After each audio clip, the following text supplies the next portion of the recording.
may even get tired of winning, and you'll say, please, please, it's too much winning. We can't take it anymore. Mr. President, it's too much. And I'll say, no, it isn't. We have to keep winning. We have to win more. We're going to win more. Good afternoon, everyone. Welcome to the Astrolabe. As always, there is a tweet. Charlie Kirk, June 23rd, 2014. Still hurting over the game yesterday, but we are in a great position to advance this week. Hashtag USMNT American flag. Charlie, the great patriot, man. Look at this, 4 likes, 1 reply, 4 bookmarks. The dude wasn't even tweeting this to an audience. He was tweeting this because he was a ball knower. He was a patriot. He always knew. Memory eternal, Chuck Dirk. Still hurting over the game yesterday. Yeah, that sucked. That sucked, for sure. There was no way around it. You could tell. From the get-go. JDT 2003 says, winning. Via Super Chat over on YouTube. Thank you, sir. Yes. See, these are the times that test patriots. It wouldn't be patriotism if you didn't have to overcome adversity. Sometimes adversity is you just being a retard. There wasn't a talent gap. There was a bit of an experience gap, but the gap was really found in the heart. The boys came out flat from the very start. Their heads were not in it, and all the libtards they all want to blame Trump for it. They say he's the one that caused it, and no, we're not going to let the boys off that easy. Trump did exactly what the president should have done in that situation. Exactly what heads of state have done all the time. I think it definitely had an effect. It for sure had an effect on Belgium. They rallied. It gave them something to rally around because they'd been the flat, lifeless, dispirited squad up until that point. So it absolutely gave them something to rally around. It was a test of the boys' mettle, and it wasn't there. The president did exactly what the president should have done, and the boys needed to rise to the occasion anyways. And for those who have followed U.S. soccer for at this point, multiple cycles, just multiple cycles. You don't even have to really get beyond that. You know that this is a long-running U.S. soccer experience. Teams of the past, 2002, they made it to the quarterfinals, and they held their own in the quarterfinals. Those teams were built differently in more than one sense. They were maybe lacking in. We had a long conversation going back and forth about this yesterday in the King Pill Discord. They were lacking the pedigree, but they more than made up for it in just pure grit, just determination, fighting spirit, getting bloodied up and playing with blood streaking down their faces. This team has the pedigree.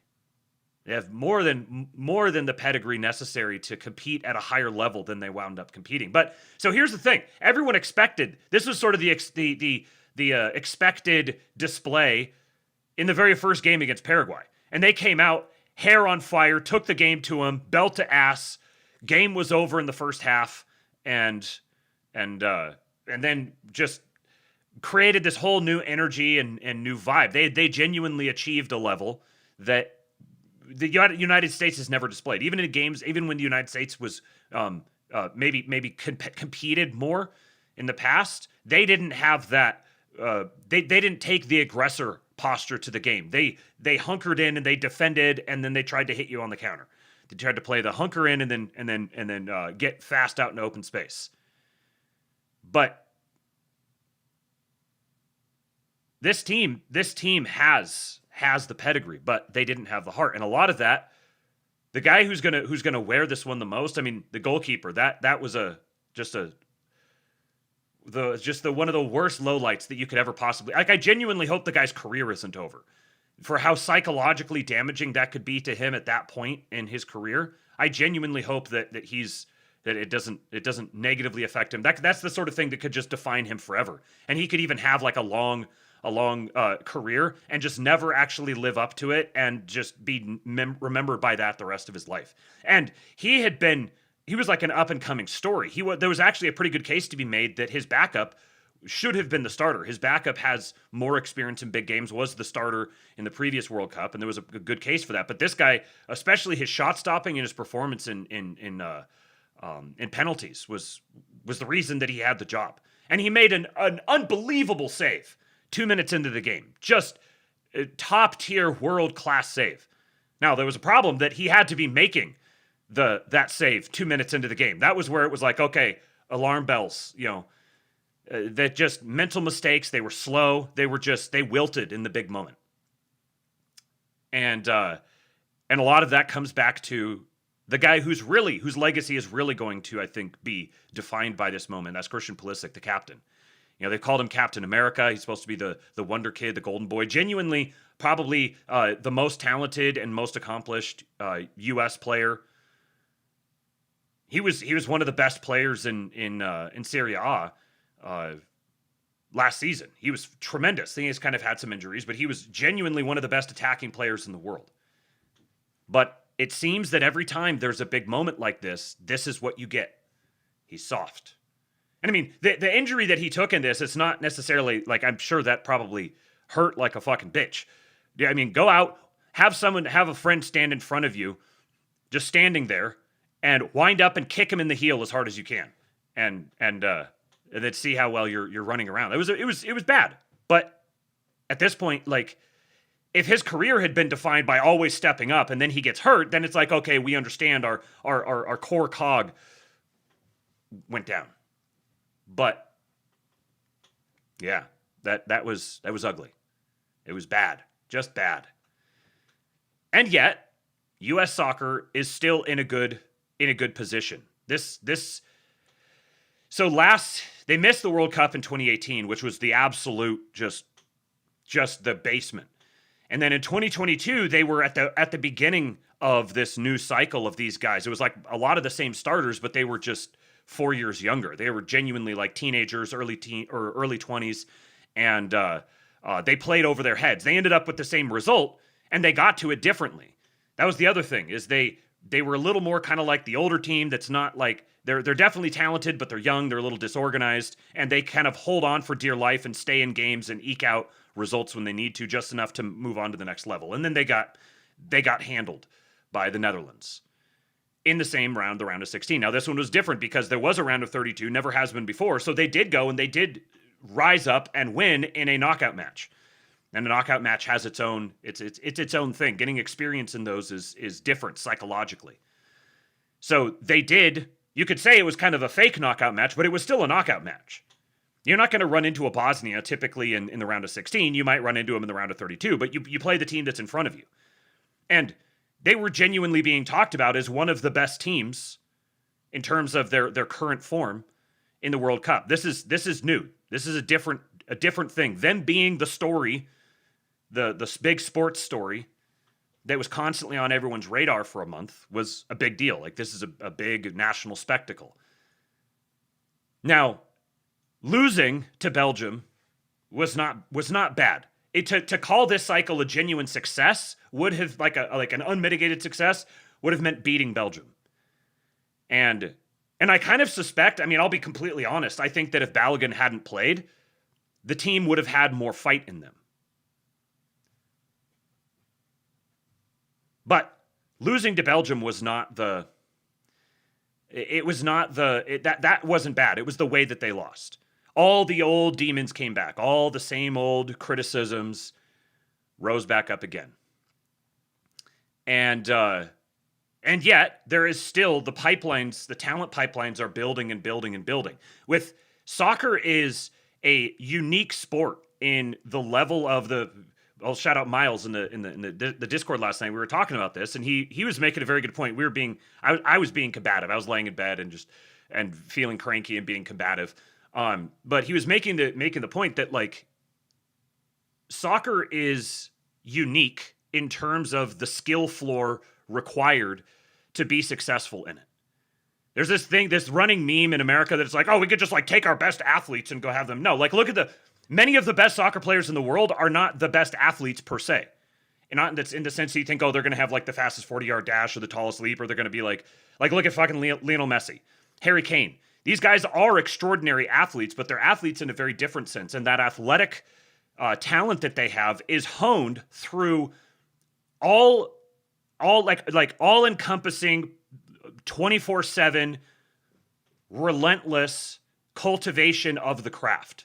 Just more reps than you can even imagine.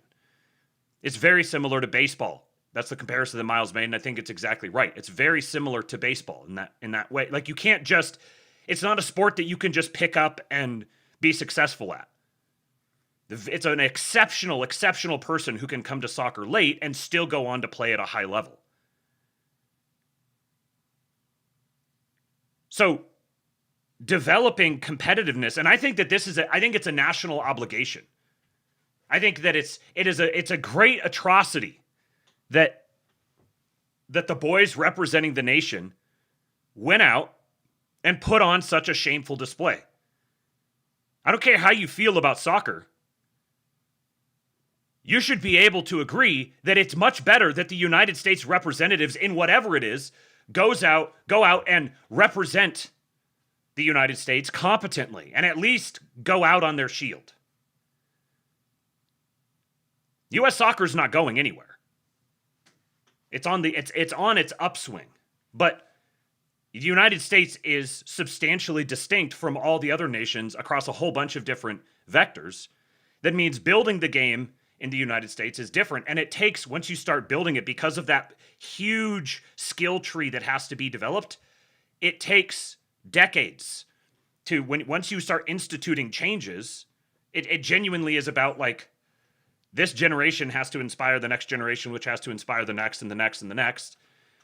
And so kids have to start really early. So if you change something now, then it's like the kids now who are 5 can start getting shunted off into this track so that by the time they're 25, they've gone through sufficient development to get to that point. There are things that the United States could do given our wealth and the resources that are available to us, even our geography can be either a strength or a weakness, because players here get so used to traveling constantly and playing in all sorts of different environments that Europeans come to play in MLS, and some of them will talk down about the quality of the league, but many of them are like, holy shit, I can't keep up with this physically. Having to fly, like, you might occasionally get like a 4 or 5 hour flight in Europe. And then with the big like European tournaments, you might get like a 6 or a 7 hour flight. But these are pretty routine in America.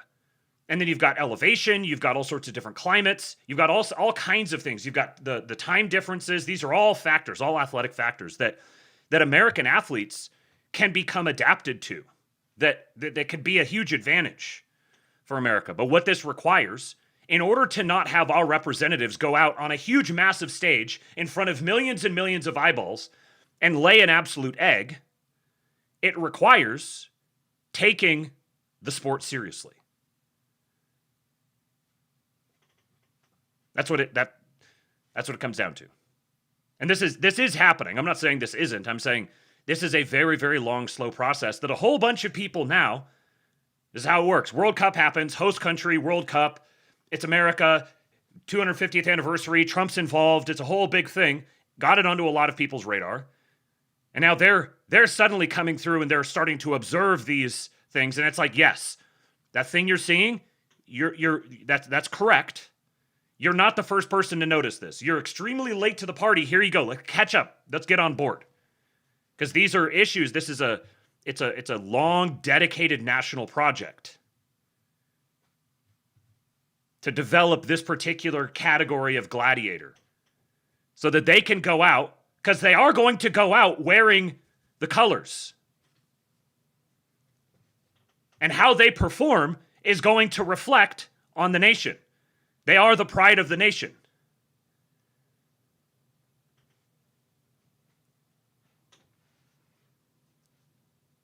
And I don't think it's acceptable to accept bad performances. But because this thing is so protracted. Like, it's not like, oh, okay, well, let's come back next season. No, you're waiting 4 years now. It's a big thing if a guy plays in 3 World Cups. It's unreal if a guy plays in 4. Occasionally, you get some guys who play in 5. It's very, very unusual. You have to have the birth dates just right to manage to play in 5. So it's not like, oh, we'll just, come back and rebuild and do it next year. No, there's going to be different players. There's going to be probably almost certainly a different coach, different staff, different personnel. This is another thing about soccer is that you have club soccer and then you have country soccer. And these are almost 2 separate sports. I mean, it's the same sport, but they're the strategy, the tactics, the managers required, the types of players that are required is very different for them. They're completely separate leagues, I guess you would say. Rules are generally the same, but otherwise they're completely separate competitions. And soccer players, the best of the soccer players, they play in all of these different competitions. So they play an astonishing number of games a year. For each game being essentially like a 10K, they'll play 60, 70, sometimes 80 games in a season, which is just an incredible level of physical fitness to be able to do that. So, there will be more tournaments upcoming. The next one is probably the least important. In September will be the Nations League, which is going to be qualifying for the Gold Cup, which is these are both continental competitions. They'll have different countries in them. I think the United States will almost certainly be involved in both of them. So there'll be Nations League. Then Gold Cup is the championship, the tournament to determine the champion of CONCACAF, which is like North and Central America, essentially. And like the Caribbean. Then the Gold Cup will be next summer, I believe. And then Copa America in 2028, which has the potential to be, it's like just the next step below the World Cup. And there's a chance the United States, if they perform well, they could be involved in that. And so each time this happens, I am going to be pissing you guys off with soccer talk. Because it is an obligation to support the boys for the sake of the country. I don't care how you feel about the sport. We must support the boys. Enchanted Hero says microcosm of generational issues, not taking things as seriously as we should. Right. And this is the other thing is like, it's literally a microcosm in that if you begin taking things like soccer seriously, that will translate to other things. You'll begin taking other things more seriously as well. So these things, each little domain or industry or whatever starts to fall apart and decay, the more people don't take things seriously from a generational perspective. And then the more that people, doesn't matter what the domain is, but once you start taking it seriously from a generational perspective, you're flexing that muscle. You're honing it, you're training it. And sports is just a huge, huge thing for this, particularly for the martial aspect, the unity aspect, knowing what it means to fight and die for the badge or for the logo or for whatever the representative, the icon of your organization. That's a muscle that gets honed and trained through sports. This is why it's so incredibly neckbeard Reddit tier to be anti-sports ball. You don't have to be into it, but to be anti it, you're just signaling a lack of social intelligence. So there could be a really long conversation to be had about the way that you develop soccer infrastructure and stuff in the U.S. and the huge advantages that the U.S. potentially has toward this. That'll be for another podcast. But I will note that there were a number of billionaires who pitched in the money to pay for Mauricio Pochettino, the head coach, who, by the way, was like 0% responsible for the result. The in-game tactical adjustments and subs that he made were exactly the right ones that made a tangible difference, and it was just the players fuck-ups. You know, honestly, the way the second half started, I think that if the goalkeeper, Matt Freeze, doesn't freeze, then I think the United States probably comes back and ties that game. They're young. They're played young. They played emotional and naive. very high emotional swings. And so the emotional high of coming back and tying that game, and they were the ones after his adjustments, they were the ones who had all the momentum. That's why that ball was kicked out there. Thank you, Blue Skittle, becoming a member. He says we must take our revenge via flag football at the Olympics. Hell yeah! That'll be the other thing, is that there'll be the Olympics, and that's the under 20s. The up and coming kids will play in that. The whole reason why Belgium just booted the ball down there, because they couldn't build out. The United States pressure was too much, and they were pinning them back. It was almost certain that if that continued for another 5 or 10 minutes, the U.S. was going to score a goal. They were going to tie it up again, and then it becomes a whole new game, because then Belgium starts, the things that led to them being kind of fractured to begin with, those start creeping back in, the crowd gets into it, and it becomes a whole different game. But then once Matt Freese made that mistake, it was just, that killed it. It was dead. The fourth goal doesn't even matter. Fourth goal scored by Leonard Fournette. Some of you guys will get that reference. Enchanted Hero said an athlete must have both the mind and the body, and the mind must choose to take things seriously. So if you get great athletes, people who look up to them will start taking things seriously. It's an amazing example.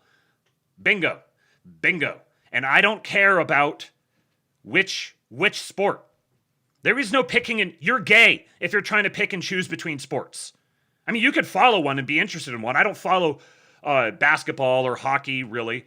I'm aware of them, and I kind of vaguely, but I'm not going to go out and talk about why the sports suck. No, I'm not, because I'm not gay. The sports is a spiritual category. And so I don't care which one you're participating in or how you're participating in it. Go participate in it. Go keep those muscles honed. It's like not going to the gym. It's like not eating healthy. You got to keep those muscles tuned. Yeah, people who say bread and circuses are self-reporting entirely. Yes. Yeah, the expensive. Yeah, Ninja, you're gonna get me talking about it. Kids travel leagues are there are some major structural changes that have to be made in the United States, but also it would be a mistake to try to mimic the other the way it's done elsewhere, because the United States has unique institutions and our geography and everything. So we don't and we have sources of wealth that don't exist in other nations that could be capitalized towards this, as long as it's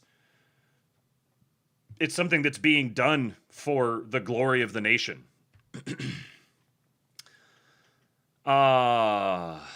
Okay, so fortunately for us, we've still got this guy, Erling Haaland.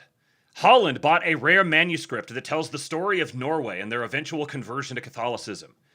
He bought the Heimskringla saga for 1.3 million Norwegian kroner, around $134,000, and donated it to his hometown library. He said that it was he's not really a books guy. Written by the medieval Icelandic scholar Snorri Sturluson, the manuscript is a foundational text detailing the history and legends of Norway's early Norse kings. It includes the reign of King Olaf Haraldsson, Saint Olaf, the monarch who historically solidified Norway's conversion to Christianity. Our raw milk and beef organ Norwegian patriot. So, if you're still looking for a rooting interest, there you go. They're going to be playing the Limeys. That game is probably going to be an absolute hoot. And here's a good illustration, a good example of strategy in life. It's 90% positioning, 10% explosive execution when the timing is right. Activity without achievement is a false god of the modern world. So true. J. Local. I just see he's actually got his full name there. I don't know how you pronounce that. Hepler? Anyways, here is Erling Haaland scoring a goal. We'll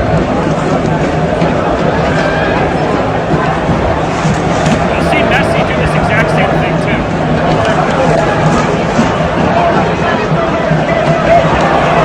Watch it go.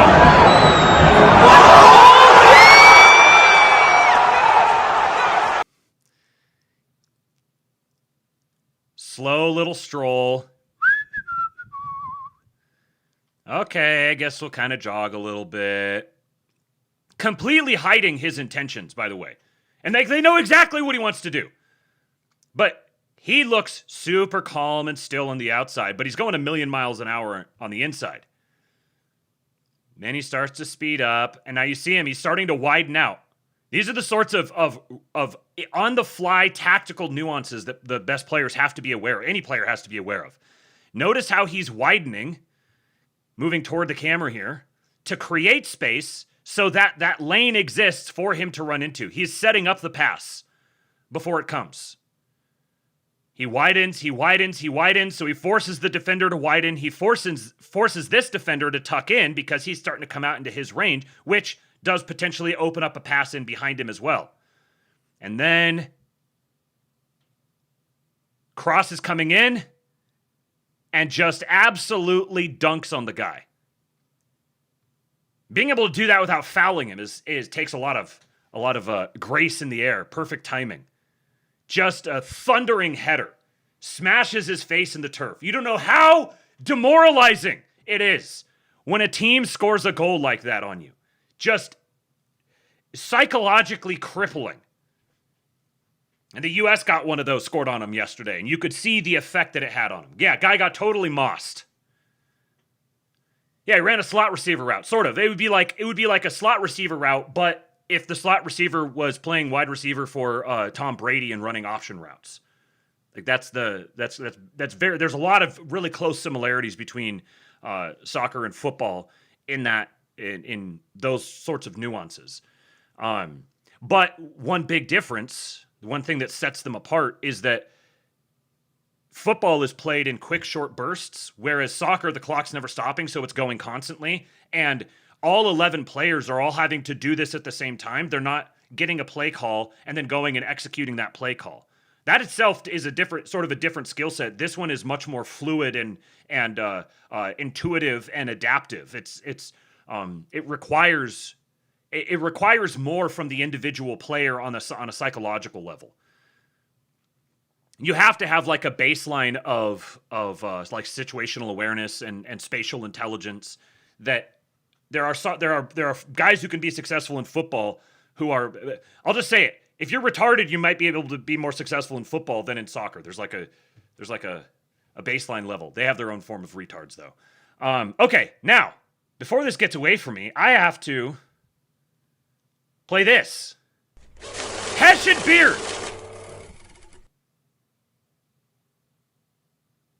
To 250 more years of American greatness. We beat the Brits, the Nazis, the commies, and we'll beat the deep state too.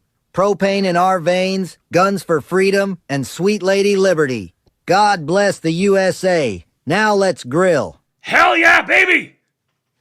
Thank you, Hessian Beard. Thank you, Dale. Getting me hyped. Propane accessories. Oh, thank you, Hessian. $250. He's making it easy on you guys. $250 for the big 250. Over halfway to the goal already. So reminder, forum.kingpill.com. Make sure you go sign up over there. If we do hit the goal today, I will do a drawing. 10% to the big guy who wins the drawing. Now, I don't know about you guys, but there is one place that I go to when I want to know the news. When I want to know what's happening. When I want the real, honest-to-God truth presented to me in a consumable fashion. Exactly as it happened. Video included. I go to PSYOP Anime. 情報の流れはかつてない速度 Oh, come on! 加速している。世界は我々が考えるよりも早く変化している。では聞こう。あなたはここからニュースを得ている。サイオップアニメニュースネットワーク。こんばんは。ニューヨークからお伝えします。ジンクス・リーです。早速今夜のトップニュースを見ていきましょう。ニューヨーク市長ゾーラン・マムダニ氏はその政治的影響力をさらに拡大し続けていることを示しています。さらにカマラ・ハリス氏が2028年に向けた連携を模索するため同氏に接触したとの報道もあります。それではマムダニ市長による独立記念日の国民向け演説を生中継でお伝えします。おはよう同胞たちよ。Yes, Damn it, Jeremy says, I don't like anime, but I like this. I'm with you. 明日我が国は独立宣言から250年の節目を迎える。そして今このアメリカを見て我々は何を思うだろうか。我々が見るのは矛盾に満ちる国の中の矛盾に満ちる都市だ。史上最も豊かな国だが。Trust Planstar says they made him way too cool. You'll see that with all like every character in there in this is made cool. And there's actually I had the same thought as I was watching it, and then as it went on, I was like, okay, I see where this is going. 子供たちが窮福のまま眠りにつく一方で、世界初の億万長者はさらなる富に飢えて、我々が見るのは工場の現場で汗を流す者たちが築き上げた計り知れない富を持つ国だ。だがその富の多くをほんの一握りの者たちの手に委ねてしまった国でもある。There's something to be said in good propaganda for presenting your opponents in an honest light, let's say. Presenting the best possible version of them. 国心とは正義のための反対の声すべてだ。灼熱の太陽の下で導かれた行進のすべてだ。時代に10年先まんじで掲げられた抗議のすべてだ。我が国が築かれたあの理想、それはいかなる政権をも超えて生き延びるほど強い。だがそれは我々が手を伸ばしてこそだ。神のご加護をアメリカ。 I just like it when they say wadi wadi. I don't know what it means, but every time he says it, it sounds funny to me. Wadi wadi. 神のご加護をニューヨークに良い独立記念地を。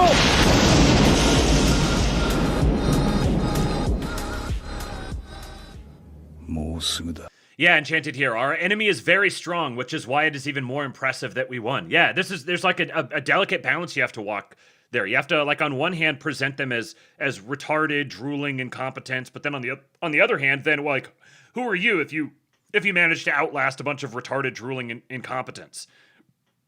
What was I gonna say? In a democratic sense, in a democratic frame, it is a little different because it adds an extra. There's like the role of propaganda in terms of hitting at the lizard brain, so to speak, and then there's propaganda that is directed at a particular action, like take a particular action. On one hand, you want to get the people just like I don't know what I'm about, but just point me somewhere, and then when you point them somewhere, then hopefully. Like part of the goal of getting people like is precisely so that when you say go this direction, they're just kind of like go that direction. They don't. It passes the processing that's like should I go that direction? Now obviously that's a dangerous game to play. So propaganda is a very, very delicate skill.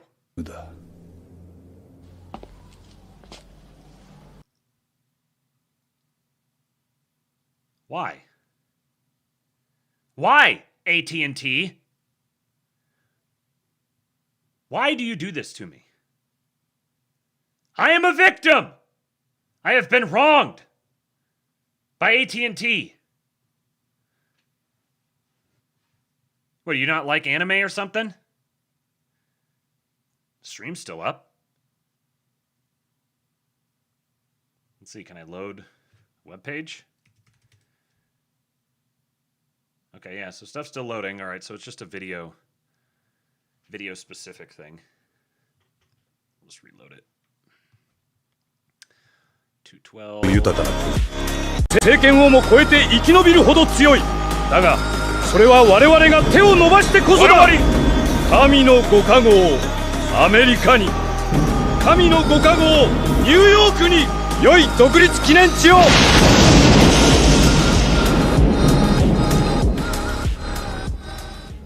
もうすぐだ。Suda! Did he say more Suda? So true, anime guy. More Suda!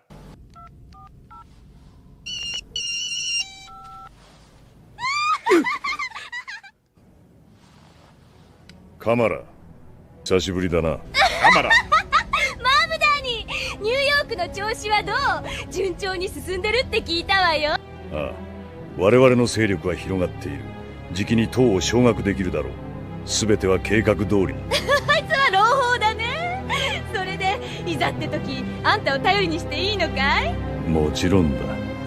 団結こそが力だ。最後まで共に。じゃあそろそろあいつを止めてもいい。 Just want to highlight that. Unity is strength, together to the end. 力だ。最後まで共に。じゃあそろそろあいつを止めてもいいってことだね。そうだ。もうあいつは必要ない。No!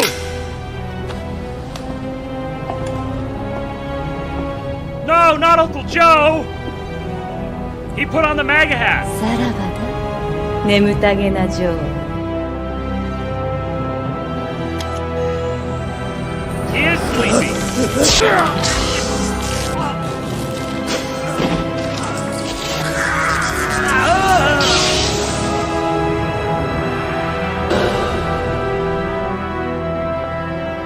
これまであったものに縛られることなく、あり得るもの。 There's so many of こ them. の後はスポンサーからのお知らせです。いつもと同じナフキンにうんざりしていませんか？ちゃんと役目を果たしていない気がする。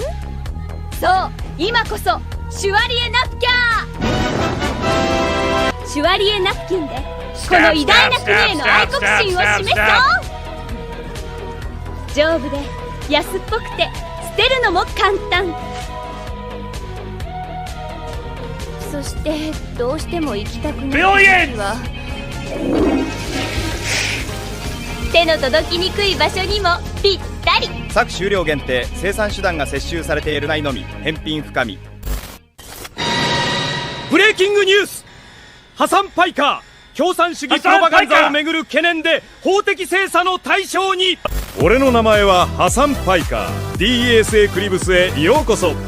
寝室5つ、延べ床3800平方フィート。これをたったの270万ドルで手に入れたんだ。悪くないだろう。 No!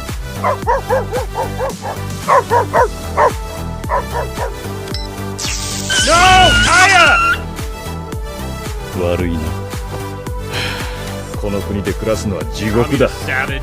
金持ちは贅沢三世、それ以外の俺たちは苦しむばかり。まったく不公平な世の中だよ。開けろ FBI だ。これはどういうことだ。とぼけるな。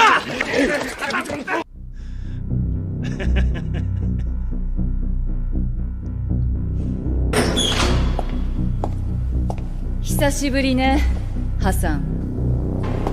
ジューン、お前だったとはな。Jew! 自ばこりないで。 ICP について何を知っている？何も。あんたが奴らにスカウトされたのは分かってる。ふざけるな。何も掴んじゃいないくせに。キューバ人民友好協会、ハバナ随一の工作、先導のフロント組織。Waiter, more あんたはそ fascism, のネッ please. トワークの一員よ。金をもらって新しい世代に反米プロパガンを垂れ流す広報課から。あんたみたいな間抜けがこんなに長く続けられた理由はそれしかない。俺の犬はどこだ。カヤのこと、もう二度とあの子を傷つけさせない。お前らは自分のしたことの報いを受けるんだ。91の時と同じようにな。覚えてろ。お前ら資本主義者の赤い地で街は染まることになる。こんな国最悪だ。早く出て行きたいよ。いっそ第三世界にでも住んだ方がマシだ。はいはい、その話はもう聞き飽きたわ。無所暮らしを楽しんでね、ハサン。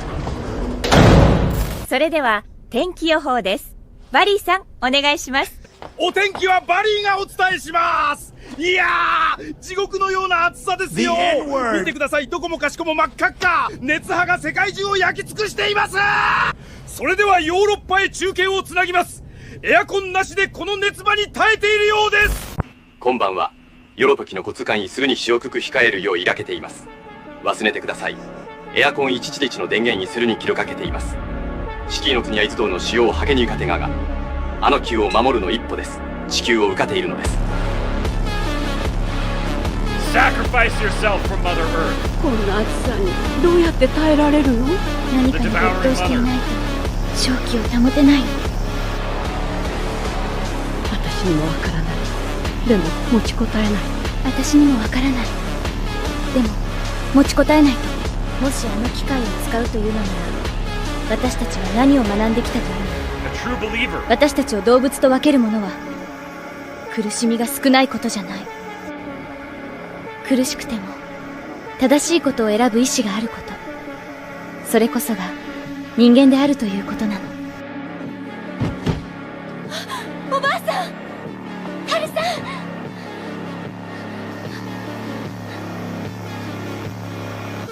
つては風がただ吹いて何も求めることなく、けれど今ではその空気さえ私たちは代償を。 There was a time when the breeze asked nothing of us. Now even the air has become something we must earn.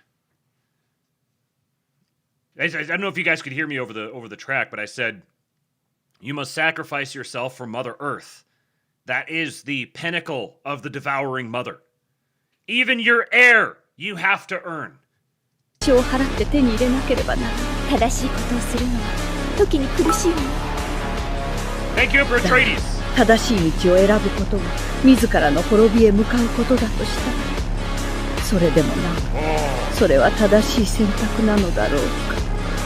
冷房は地球を滅ぼす。エアコンの使用は人類への犯罪である。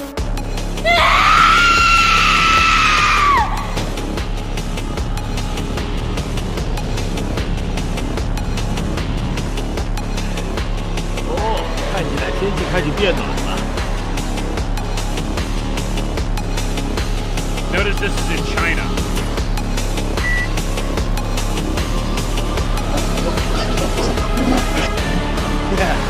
ガスバにお前の上だ。いやー大変ですね。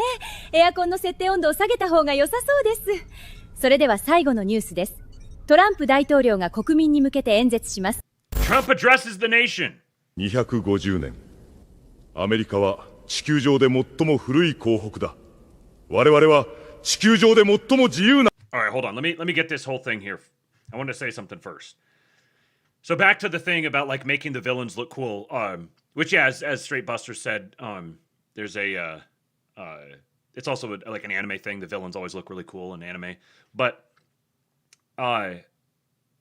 there's also the thing that I was saying about having like presenting your enemies in the best possible light.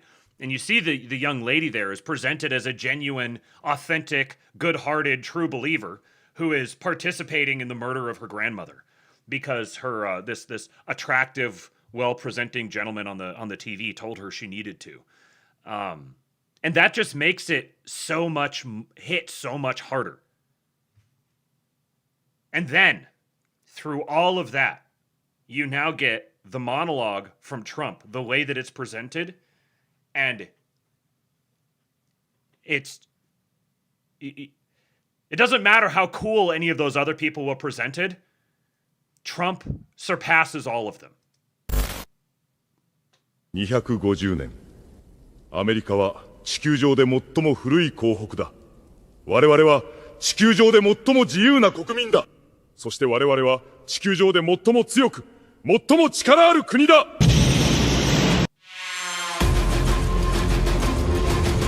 そして神の恵みのもと、アメリカ合衆国は人類の歴史上最も成功し、最も偉大な功績をなし、最も統一した国家である。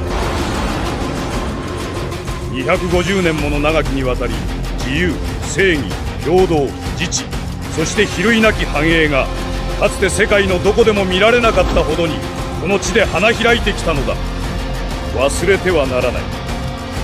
この国で我々が築き上げたものは決してこの世界の自然な姿ではないということを。それは稀有なものだ。かけがえのないものだ。そして真の奇跡的なものなのだ。アメリカ独立の勝利は歴史上最も成り外れと人々によってもたらされたのだ。彼らこそが自由を宣言し、自由を勝ち取り、自由を守り抜き、そして自由を確固たるものにした者たちだ。こういう男たちはアメリカでしか生まれ得なかった。この英雄たちこそアメリカ人の魂に宿る、時を超え朽てることなく永遠であり続けるものの体現なのだ。彼らは行動の人であり、野心の人であり、大胆の人であり、運命の人であり、そして真に特殊した知性の持ち主だった。何よりも彼らは歴史に名を刻む偉大な男たちだったのだ。そして結局のところ、常にその気質こそが我々の他に類を見ない唯一無二のアイデンティティなのだ。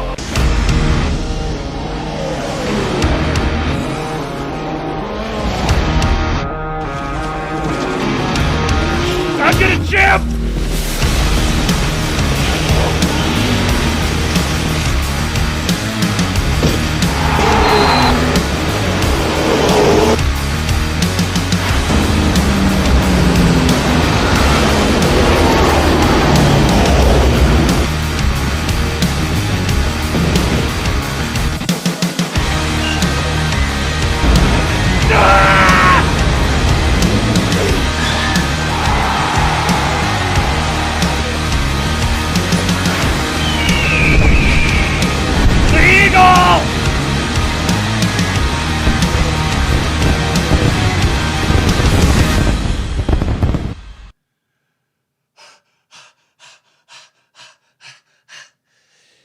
I'm train dogging again.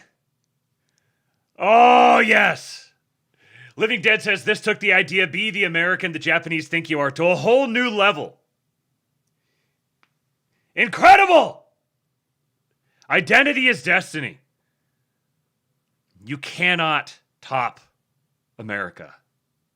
I don't care what happens. America is destiny. I can't wait for the next episode. Yeah, me too. Oh, man. That is some powerful shit. The Swiss have won. Homos. Dr. Doom Guy, thank you for the gifted sub, sir. Good to see you. One of the best accounts on Twitter. Yeah. Thank you to Psyop Anime. I really wonder if this is a where's the account located? It's based in the United States. I wondered if this is actual Japanese people, or if this is weebs that are doing this, or it wouldn't even have to be weebs. It could just be someone who got a hair up their ass and wanted to make something. Though I'd imagine that being able to capture the essence of anime in this way probably would require someone who is already a fan. Build more data centers. Yes, I need all the data centers. I want the entire world to be begging for water. Trump called our attention to this. 3-story-tall banners of Trump and George Washington have been hung on the front of the Department of the Interior building. The wording above Washington is America's first, in reference to him being America's first president. The wording above President Trump is America first, which needs no explanation. Beautiful. Beautiful. Tomorrow evening, Amy and I are going to go see Young Washington. I've heard it's very good. Can't wait to go see it for myself and to see what's to come, because they've already announced that they've got another one coming. Who knows what it's going to be about. But once this starts to pick up, the more that people start enjoying Patriot content, the more Patriot content gets created. The vibes are so good. We need more Patriot content. Fill our minds and eyes and ears with Patriot content. Yeah, T-Con, there's so much untapped potential. So many great potential propagandists. Already existing propagandists. Who just need a budget. They need time. Time to let the creative juices flow and have an output for it. And, fortunately, as these guys have shown, if you start making good shit, there are platforms that you can capitalize on to get massive views for your cool shit. I do genuinely believe that X is trying to incentivize quality original content. They're trying to use the algorithm to do that, to incentivize that. But it's difficult. It's genuinely my deep admiration, respect is with them. And I know that's not a popular opinion to hold, but I think they're genuinely trying.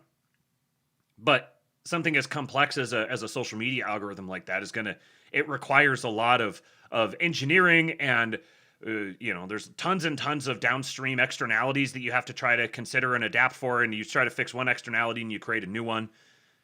But they've been working at cracking down on people who just take other people's content and repost it without contributing something original to it. So, if you have a creative impulse, the tools are at your disposal to capitalize on that. And you need to focus on that opportunity and not the hurdles that could stand in the way. Oh, it's hard. Oh, the algorithm. Oh, I keep getting banned. I said a thing and they didn't like it. And they said, you know the rules of the game. And you know that part of the rule of the game is sometimes the rules get used against you. Sometimes there are no rules. And that's a feature and a bug at the same time. You know the rules of the game.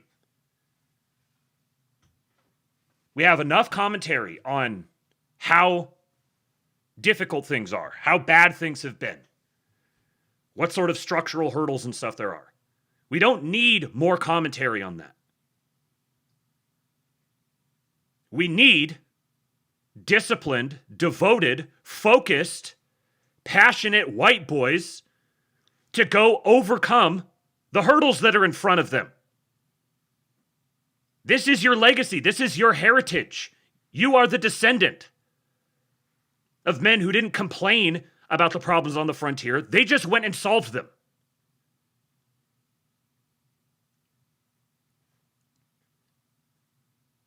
Things like corruption and artificial hurdles and rigged rules and unlevel playing fields, these have been around us for as long as humans have existed. And all the time that is spent pointing them out is time that could be spent overcoming them. Theodore Dragonsbane's over here fighting with Kick. What are you trying to say? $30 Grok subscription and messing around will get you a long way. I've made around 3K doing that so far, and I'm only going to do more. Why did it not like that? You know what? I think it probably thinks you probably hit the spam detector on it. It made it sound like you were giving like a sales pitch for something. I think that's probably what it. Normally it'll say like deleted hate speech or something like that. It just says deleted AI mod.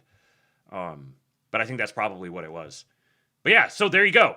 A $30 Grok subscription. And he's turned it into 3K so far.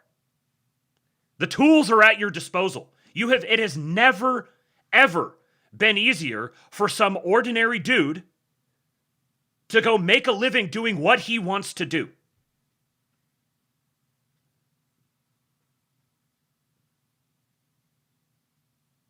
There are some things that are difficult to do, yes. And if you try to do those things, you're going to have to get creative. Those problems should be solved, yes. But those problems aren't solved by people sitting on the sidelines talking about the problems that exist. Those problems are solved because oftentimes you don't even need to solve the problem. You're sitting here like bashing your head against a locked door while there's an open one to the side. Yes, you've been lied to. Yes, the system's been rigged against you. Yes, past generations have engaged in various forms of malfeasance. Literally true for every generation since the beginning of time.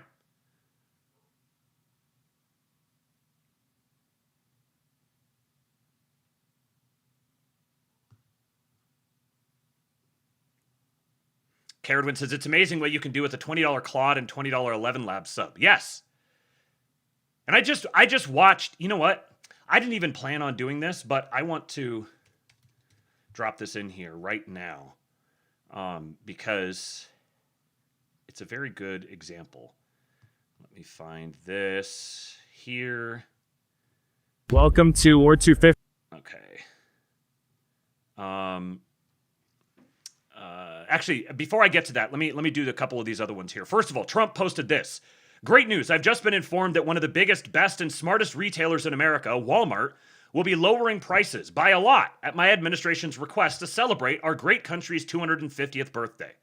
Walmart will, in particular, be dropping the price for a pound of ground beef by almost 15%, among many other products. This is a huge deal for the many millions of Americans who smartly shop at Walmart, which is a truly patriotic company who loves the USA. Now, at this point, you should understand this. You shouldn't need me to explain this to you. I will, for those who probably aren't necessarily picking it up. But this is not Trump praising the patriotism of Walmart. This is Trump telling Walmart very publicly what they are going to do with the implicit threat that he is going to fucking kill them if they don't. Walmart will be dropping the price for a pound of ground beef by almost 15%, among many other products. Right, Walmart? Suck, homos! Thank you, Emperor Atreides. That's what you told me, right, Walmart? You told me that not only are you dropping the price for a pound of ground beef by almost 15%, you're going to do it for lots of other products too. And you're going to do it because there's millions of Americans who are it's very smart of them to shop at Walmart because you're such a great patriotic company, right? Right? Yeah, that's what I thought. What's Walmart going to do? Who knows if he actually even had a conversation with them about this? Imagine if you're executives at Walmart and you haven't even talked to the administration about it and Trump posts this. What are you going to do? Come out and be like, oh, actually, no, we need to keep our prices higher. My administration is lowering prices that Joe Biden incompetently raised with the worst inflation crisis in history. A total disaster along with the southern border, the botched withdrawal from Afghanistan, and many other failures. Just as I promised, oil prices are plummeting fast, and gas prices at the pump are dropping too, just like egg and prescription drug prices, which I am bringing down by historic levels. He's already threatened DOJ investigations in the gas companies if they don't bring down their prices accordingly. Walmart is stepping up in a big and bold way, and other retailers should follow the lead of these absolute patriots. Together, we will make America stronger and greater than ever before. President Donald J. Trump. Brilliant. Thank you, Mr. President.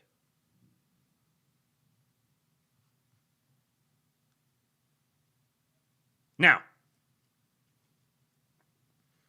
I'm so glad that we have an administration that is working so diligently and tirelessly to help out the young chuds.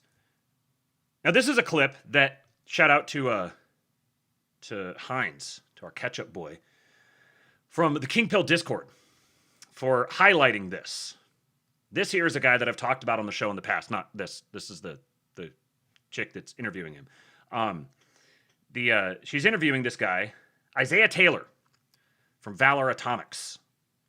I've talked about this guy in the past. The title of this interview is How Nuclear Will Unlock Energy Abundance with Valor Atomics founder Isaiah Taylor. Look at this powerful, young, Zoomer white boy with military contracts solving the problems of nuclear energy. And this last 5 minutes or so of this interview is very, very good. Casting a view of what is to come. Yes, he is a Gundo boy. One of the core original Gundo boys that I talked about when I first started talking about him a couple years ago. So listen to what he says here about abundant energy and hyper-techno-industrialism. In their daily lives thinking about what happens for them if this works and you get very cheap, abundant nuclear energy. Imagine that future for us. Energy is the fundamental input to the quality of human life. If you look backward into time and say, how did humanity go from one standard of living to the next? It's always unlocked by cheaper energy, right? So when we went from essentially a solar-powered world, which is what we were in agrarian age, literally human muscles were solar-powered because you were either eating plants or eating animals, and both of those things were essentially chemical energy that is built up by the energy of the sun through photosynthesis. life was hard, right? Life was really, really hard. When we got into underground hydrocarbons, you had this massive explosion of quality of life, right? Where we have, heat in the winter and we have AC in the summer, where we're able. Yeah, that voice in an incoming Norwood. Powerful from Isaiah Taylor here. To drive cars to get to the hospital. Even really simple things. We're in an aluminum strut building right now.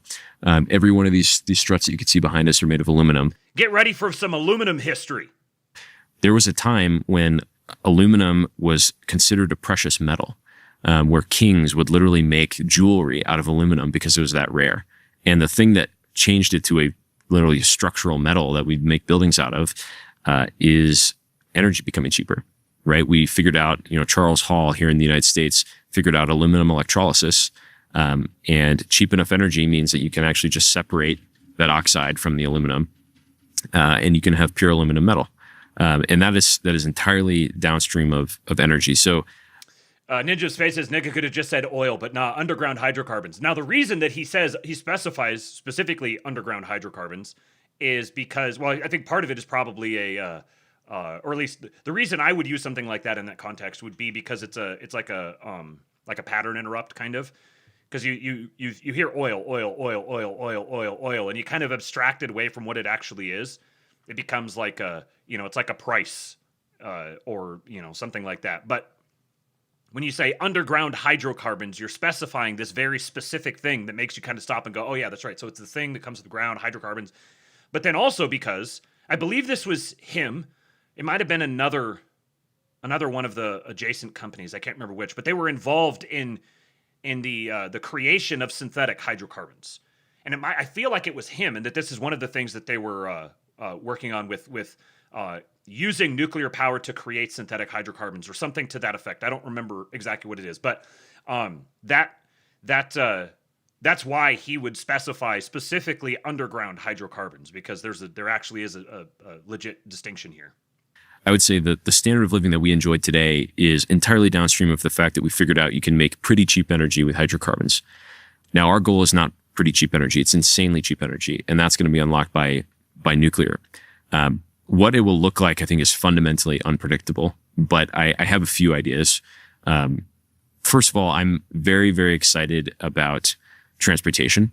Like, if you think about the fundamental limits of why is it that I can't go see grandma every week, on a plane? Like, why is it just so hard to do? Why is it so expensive? Why is it so complicated? It really just comes down to the fact that we've kind of squeezed as much juice out of jet fuel as we can, right? It's just hard to imagine jet fuel getting 10 times cheaper than it is today. And it's polluting the environment and all of these different things.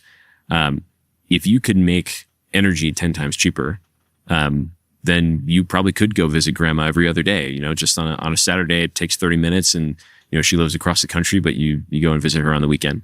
I'm very excited about what I would call hyper techno industrialism. This is a term I invented for. Okay, haven't heard it. Yeah, for basically everything becoming free.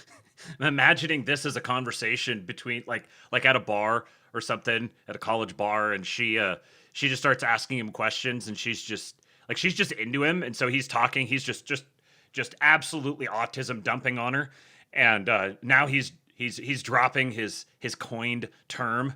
What was it? It was hyper techno industrialism, and she's like, "Ooh, tell me about it." This is a term I invented for. Okay, haven't heard it. Yeah, for basically everything becoming free. This sounds like I'm talking sci-fi here, but like an approximation of this will happen.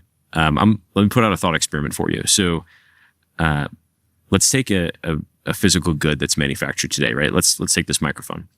So this microphone came from a factory, and the factory had sort of three inputs, right? It had people in the factory that are working on it, assembling things.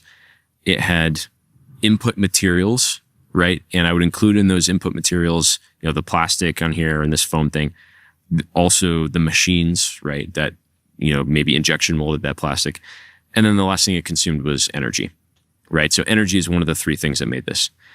What's interesting is, with the introduction of AI, we're actually converting the human input element to energy, right? So instead of a person having to pick something up and put it onto the next tray, right? You're going to have a robot pick something up, put it onto the next tray, and consume energy, right? And instead, that human will be able to coordinate hundreds of robots, right? So their personal output will go from picking up an object and putting it onto a tray to essentially picking up 100 objects and putting it onto 100 trays. And the trade-off we're making there is that we're increasing the consumption of energy. Now, you could still say, okay, but you are consuming physical inputs. What's interesting about that, though, is let's dig into that. All right. So there were some physical inputs and some machines that went into that factory. Well, where did those come from, right? Those don't grow on trees. Those also came from factories. And you can ask the same question. What went into that factory? It was energy, it was machines, and it was people, right? Apply the same rubric and you realize, okay, actually, it's really just machines and energy. Well, where did those machines come from? If you keep asking this question, what you realize is energy is the fundamental input. When we figure out AI and robotics that allows us to do semi-autonomous manufacturing, energy will become the cost of all things, right? The cost of buying a thing will become the cost of energy used to make it. And to the extent that we can make energy 10 times cheaper and then 10 times cheaper, that is the extent to which we will be able to make basically everything free. And that's very exciting to me because if we're going to go explore the stars. Isaiah Taylor is 27. He was born in 1999, famously dropped out of high school at age 16 to become a coder before pivoting to the nuclear sector. And he is also a devout Christian. Powerful, young Zoomer lad who has a vision. He has his thing that he's trying to accomplish. He's taking great risks. He's putting himself out in the world as it is today because he has a vision of what the world can become. And he is pursuing that vision. He's in a field, and he's in a number of fields that are extraordinarily politicized. Lots and lots of noise, lots of regulations, having to go face to face with all sorts of different bureaucracies. He has to navigate the whole VC world. And yet look at how he is thriving. And look and listen to this vision that he casts of what the future will be like. Free. And that's very exciting to me because if we're going to go explore the stars and we're going to set up, a place for us to live on Mars and explore the universe, we're going to need a lot of stuff, and it's going to need to be a lot cheaper than it is right now. So that's very exciting to me. She's like, stuff. Exciting to me too. That's a great place to buying end. Stuff. Thanks, Isaiah. Thanks so much for having me. So yeah, says Ryan Isaac says him being a Zoomer on show theme. Yes, that's the point. That's the reason I wanted to play that video of him. Now that's obviously a setup here for the title of the show that I put in there today. But I'm gonna have to make you guys wait just a little bit longer because I have to go. What is it that Jason says? TT? Is he the one that says TT? So enjoy yourselves just a little bit of EWBSX, and then I will be back and we will talk about Karoline Leavitt.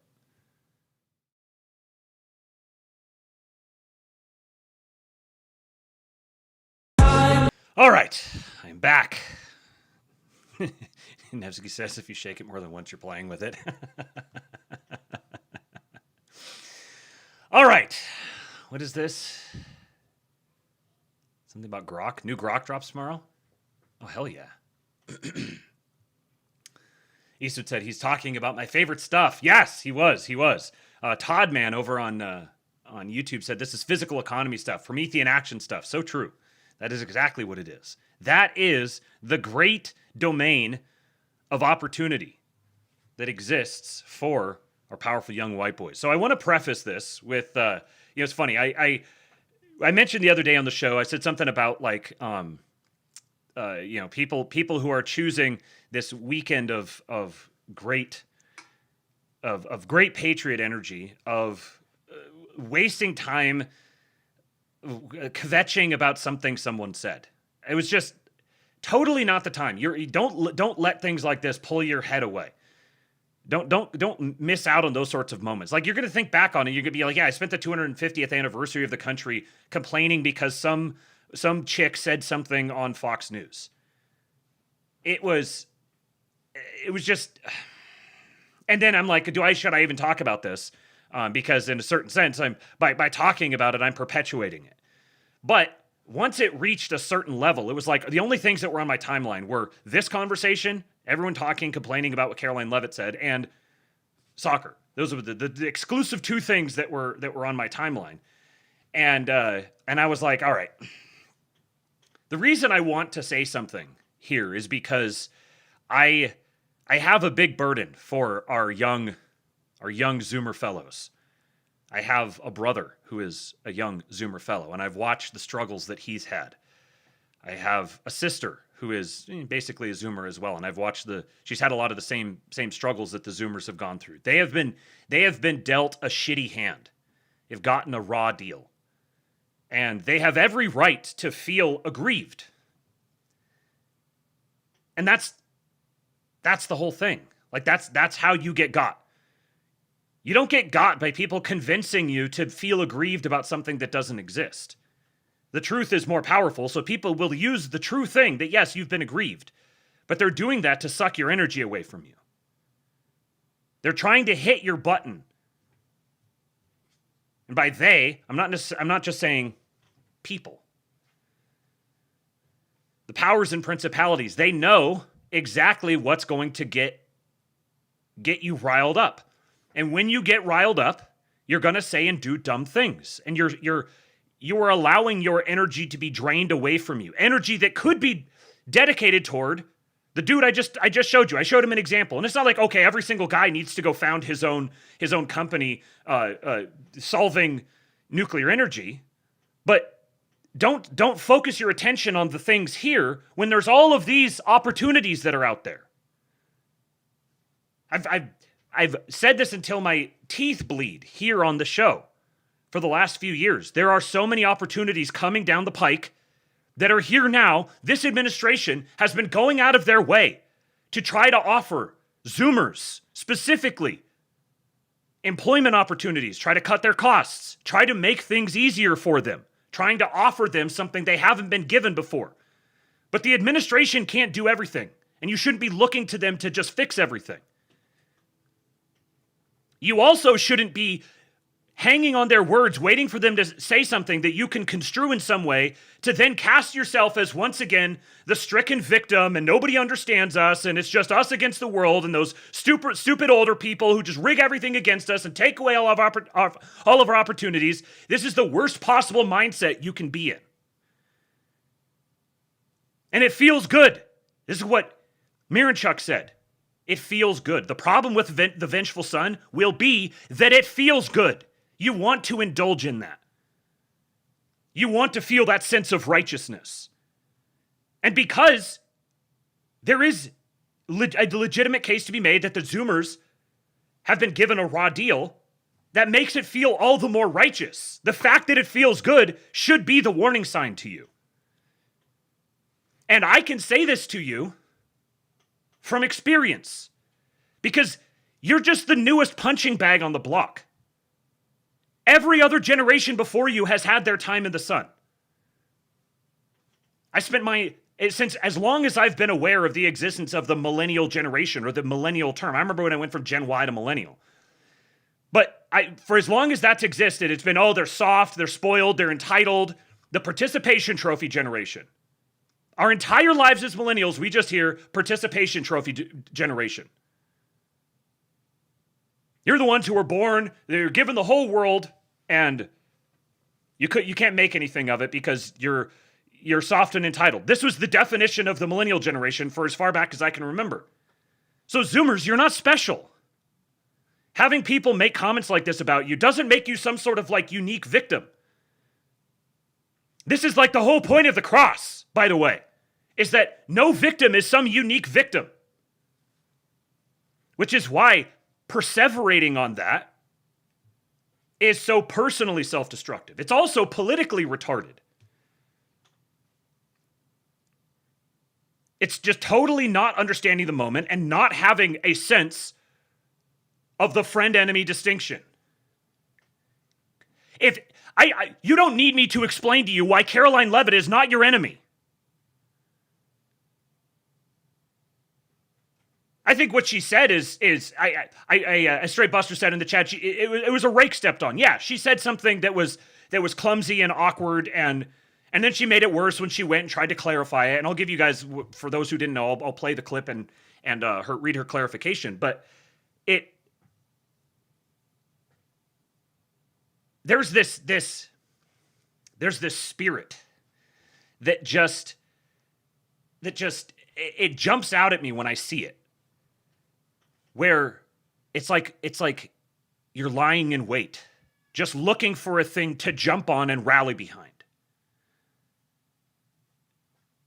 And I think that there are places for that spirit where it is properly oriented, and turning it into attacking the woman's marriage and demanding that she be fired becomes like the cause that we what's to be gained here?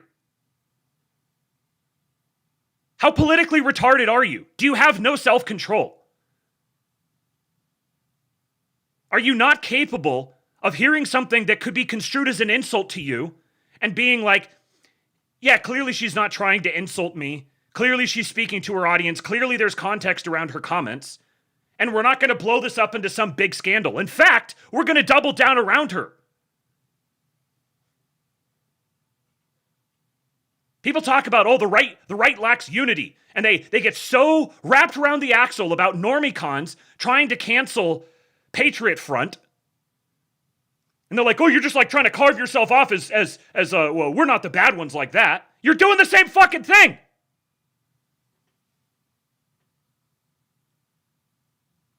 What happened to no enemies on the right? And ultimately, she's the fucking press secretary. She doesn't dictate policy. The posture of the Trump administration doesn't hinge around one thing she says on a boomer platform talking about communists.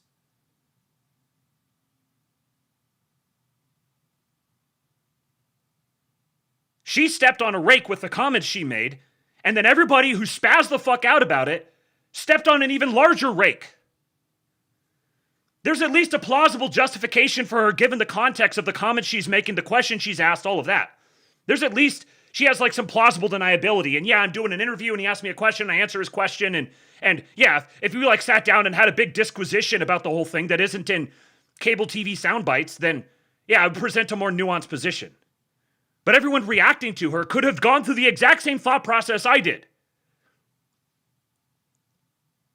Which is, yeah, probably shouldn't have said that, but obviously here's the context of what she was saying. And just decided to control themselves and go watch some fucking fireworks. But instead, we have to do this hysterical, whining, kvetching routine.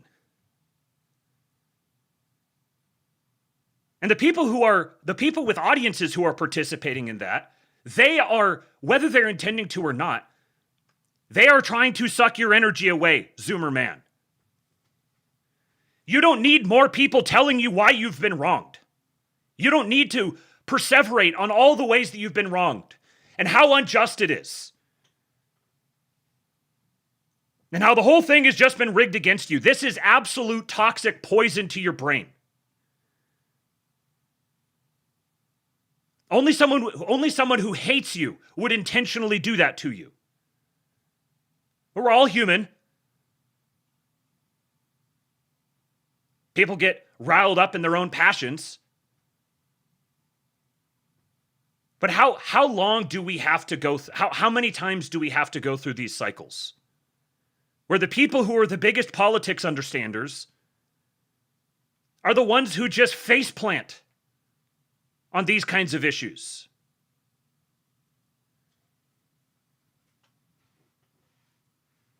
There's no like, this is the same impulse of we gotta police our own.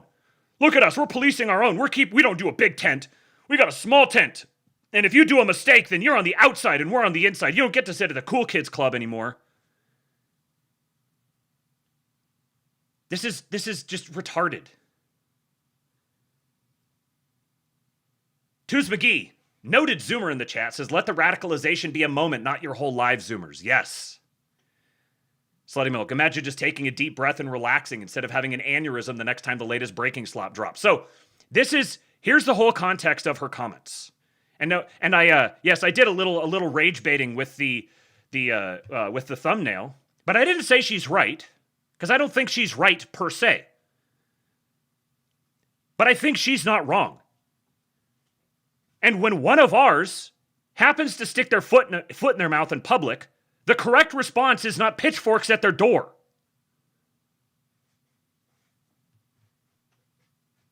There's a direct tie into the whole sports thing. We got a lot of political enthusiasts who are utterly retarded when it comes to team sports. They have no idea how to navigate the dynamics of team sports. They have no idea how to rally around a badge. They're still poisoned by individualism. Candidates running for the modern day Democrat Party. This is not your granddaddy's Democrat Party. This is not the Democrat Party of JFK. This is a full-blown communist revolution that is taking over Capitol Hill right here in Washington, D.C., just a few steps away from where we are sitting right now. The inmates are running the asylum. These are crazy people who are advocating against what I call the 3 Ps: prison, police, and private property. They don't want any of those things, and those are the ideals that founded this great country 250 years ago. So, prison, police, private property. The way you can interpret this is, these are talking point priorities coming from the administration. This particular framing, these 3 Ps, this little clever little framing, these are the things that they want to emphasize in the midterms. It's communism, and the way we respond to communism is prison, police, and private property. This is the framing that's being presented to you. Our greatest enemy is communists. They're trying to take over, they're successfully taking over the Democrat Party. These are open communists. They're anti-patriotic, they hate America, they're bought and paid for by foreign interests, and the way we're going to respond to them is prison, police, and protecting private property. And also, again, this is on Fox News, so this is to an audience of boomers. But as President Trump says, communism is easy to sell. You just promise people free stuff. Until a few years, you're living in squalor with no free home, no free food. You're just sitting there with a whole bunch of communists looking around and saying, what the heck happened to our failed state? And the president said he'd be a great communist. He'd give everything away for free. It's an easy sale to make. But he said communism, this new strain, it's the biggest threat the country in 250 years has ever faced. I mean, that's a powerful statement. And he's 100% right about that, because if you look at these candidates, they are becoming mainstream in the modern day Democrat Party. So again, what's the context here? What are they talking about? They're talking about the Democrat Party. They're talking about the rise of communism in the Democrat Party. They're talking about the phenomenon of champagne socialists. They're talking about Mamdani. They're talking about Hassan Piker. They're talking about this particular category of revolutionary young person, champagne socialist type. You mentioned Chuck Schumer is worried about his leadership position. He should be, because if he was in a primary in New York State against Alexandria Ocasio-Cortez, who is a socialist and probably commie-curious, as you pointed out, he would get wiped out. And he's the leader of the Democrat Party. Hakeem Jeffries is afraid of these candidates running because they are going to take over the Democrat Party. So the way that we stop this... So they're driving a wedge between these two factions in the Democrat Party to break the party apart, to demoralize them. This communist revolution in its tracks is for great Americans across the country who love America, who are celebrating her in 250 years of our great nation this week, to vote against this communist revolution, vote against the Democrats. There's only one choice. It's President Trump, it's the Republican Party, and it's common sense. That's what this is about. Communism versus common sense. That's a good way to frame.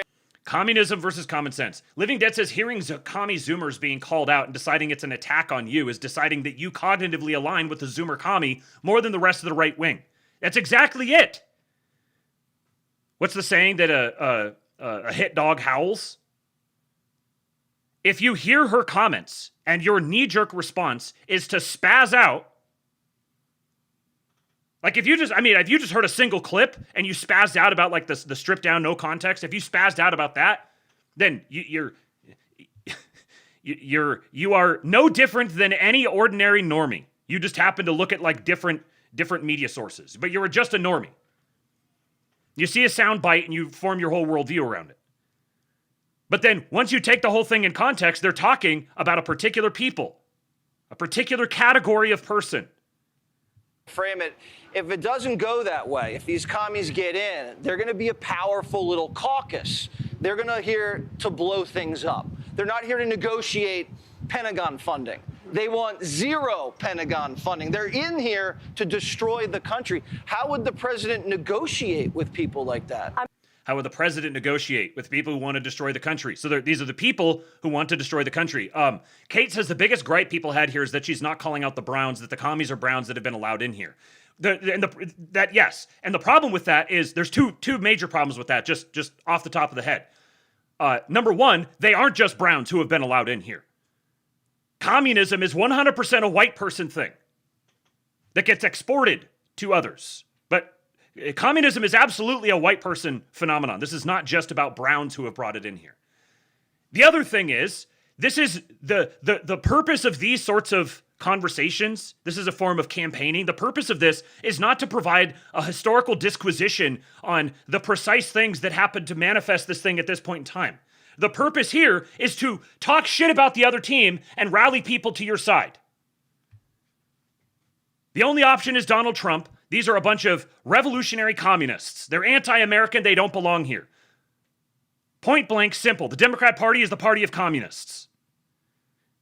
And now Jesse is continuing to ask her questions. I'm not sure you can, and I think that's why the president is being so bold in warning the American public against this communist takeover of the Democrats. And as Ronald Reagan perfectly stated, freedom is never more than one generation away from extinction. If these communists are given a chance at power here in Washington, D.C., if they retake the majority in Washington away from the Republicans, we will be heading down a communist takeover. Ask the people of Cuba how that worked out for them. They are begging to come here right now. Some of these kids, and I call them kids because they're in their 20s, and they've never had real... King of Kingdom said, okay, let's not pretend she was talking about commies. Then she specifically said Zoomers, not commie Zoomers. She answered a question about people in their 20s. She was asked a question about people in their 20s in the context of champagne socialists, champagne communists, you might say. That was the question she was asked. Had real jobs and they're complaining things are expensive. Yes, things are expensive when you don't have a real job. That's right. Do you think that's getting traction, complaining? Unfortunately, I do, because this generation, my generation, I hate to say it, Gen Z and those younger than me have been raised with just silver spoons in their mouth, just getting everything handed to them. That's not the values this country was built on. It was built on meritocracy and hard work, pulling up your sleeves, pulling yourself up from your bootstraps, and achieving the American dream. And we need to protect it with all we got. Is it lazy? So she gave the exact same answer that every millennial and every Zoomer have ever heard. Yes, this was the part where she said something dumb. Now, clearly, this is not her opinion that her entire Zoomer generation is that way. This is her answer to his question in a quick soundbite while she's thinking about champagne socialists in New York City voting for Mamdani and Reddit Zoomers. You can't tell me that this description she gave does not apply to a lot of Zoomers. And if you're gonna take a cable news interview and be like, actually, if you break it down by population, there's actually these different... Shut the fuck up, you dweeb. What she described here is absolutely a real phenomenon. Shitty, spoiled, entitled Zoomers. Both things are true at the same time. The system has been rigged against them. There's also a major problem of Reddit Zoomers. Of spoiled, like, I don't want to do anything. I'm told that I live in the richest country in the world and I just want to play video games all day and I shouldn't be expected to do any more of that. This is 100% a real thing. It was real in the millennial generation as well. Is it fair to characterize all Zoomers that way? No, of course not. And that's where her language is sloppy as she's speaking, and like clearly she doesn't think every single Zoomer. You're being autistic if you're asking that question. And even if she did, let's play hypotheticals. Even if she did, she just is like, this is the case for literally every single Zoomer. I am spoiled and entitled, and I was lazy, and I had a silver spoon in my mouth when I grew up. This is true for every single, if you poll every single Zoomer in the country, this is true for them. Let's play this gay little game. Even still, the correct response is not chimp out about her. That doesn't gain anything. It doesn't gain you anything politically. It only compromises you politically, and it doesn't gain you anything personally. You're not going to benefit from seething over this. And you're not going to convert this into political capital in any way whatsoever. If this is just a complete, absolute faux pas that's breaking up the energy and fracturing the coalition, if that's true, the proper way to respond to that is not contribute to it. Laziness? A little bit. Is it because the professor said the country's corrupt, it's evil, and we just need to shake them down and hand money out? It's laziness and it's the liberal indoctrination. You bring up a great point about our education system. However, I will say a silver lining, So back to the universities. This is the people she's talking about. She's talking about the people, the university students who are there who think that this is my place to go learn social activism and be involved in social activism.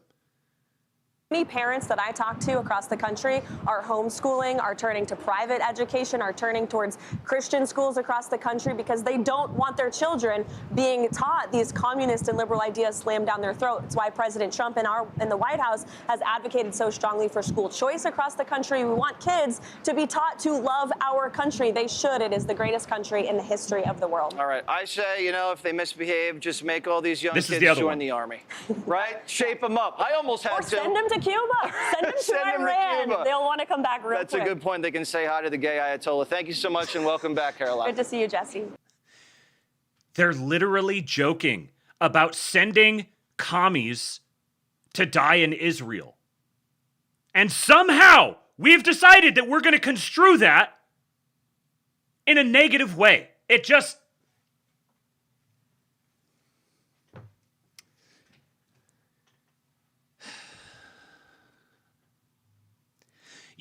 You can't control the precise words that are going to leave the mouth or the precise ideas that are in the head of some member of the administration. And they're going to say things that are either straight up just wrong, or they're going to say things sloppily that are going to give the wrong impression. Someone's going to stick their foot in their mouth at some point. And the enemies out there are waiting for one of those opportunities, waiting for a chink in the armor that they can jump on. And we've got a whole gaggle of fucking retards online that are doing everything they can to offer them up anything on a platter. Are you just looking for a crumb of emotional gratification? Is that what it is? You're dopamine fried? Go for a walk.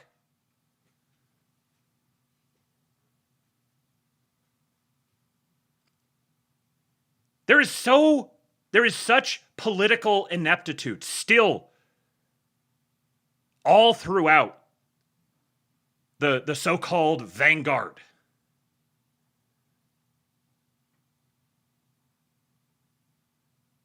Own goal after own goal after own goal. And you know what? What she did, what she said, yeah, that's an own goal. But you know what your job is? Your job is not to go run to the referee and demand that the referee hold her accountable for it.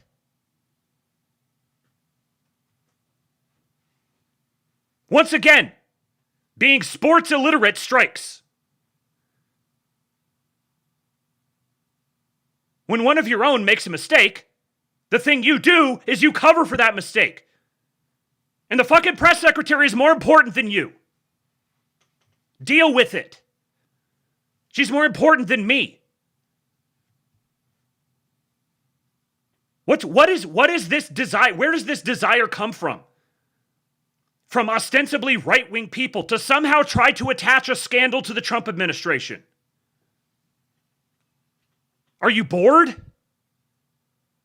Do you need a hobby?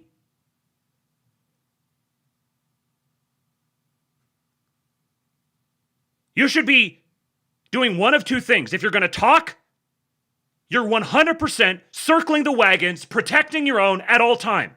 If you're not doing that, shut the fuck up. Do not talk. You don't have anything worth saying.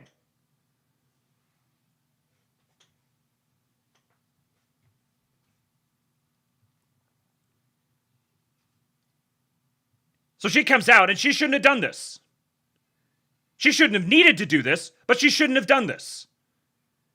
I'm seeing a lot of bad faith actors take my comments from this interview out of context. So here's the full interview, and let me expound. This interview was about the rise of communism on the left. So, leading into the interview, she's like, okay, here's the things that I'm going to say about the rise of communism on the left. And it's undeniably true that a big part of the rise of communism on the left is lazy, entitled young people. There is absolutely a proliferation of lazy, entitled young people in America. Every generation is full of lazy, entitled young people. This is kind of a thing about being young, is that you're often just lazy and entitled. That's the other problem, is that a lot of the people who are responding to this are themselves young.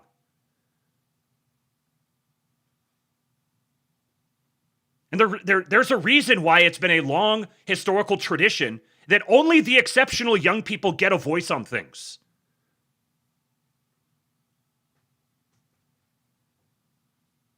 There's a lot of... Well, I'm not going to say that right now. Homos. Thank you, Nevsky, for the gifted sub.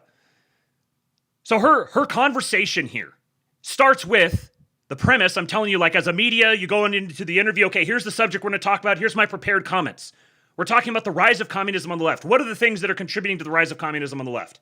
And I was asked by Jesse Waters why so many young people are buying the false promise of free stuff being sold by communist politicians. My answer: a combination of laziness, yes, and the liberal indoctrination that's been taking place in our education system for far too long. So she didn't even dwell on that point. She moved it on to the other thing, the universities. But the question specifically framed up about why are young people buying this false promise? Well, yes. And he says, is it laziness? And she says, yeah, in part, it is laziness. It is a thing. Because here's the other thing, Zoomers. This is a hard truth. It is true that shit's been rigged against you. It's also true that you are extraordinarily blessed. You have been born in a country that is wealthier beyond anyone's imagination, with more opportunity than any previous generation has ever had. Both of these things are true at the same time, and you can choose to obsess on one or the other. That is up to you. And people will come try to tickle your ears with little niceties about how actually, no, it's rigged and it's not your fault that you are where you are. No, it is your fault that you are where you are. Because if it's your fault that you are where you are, then you are the one who has the power to get yourself not where you are. And your concern doesn't need to be on the big systemic infrastructure level things. Your job needs to be focusing on your own thing. Taking advantage of the opportunities that you're at your disposal. Creating opportunities for yourself. Who cares what the job market is like? What's your job prospect like? You are 100% in control of that. And that doesn't change no matter how rigged against you it becomes.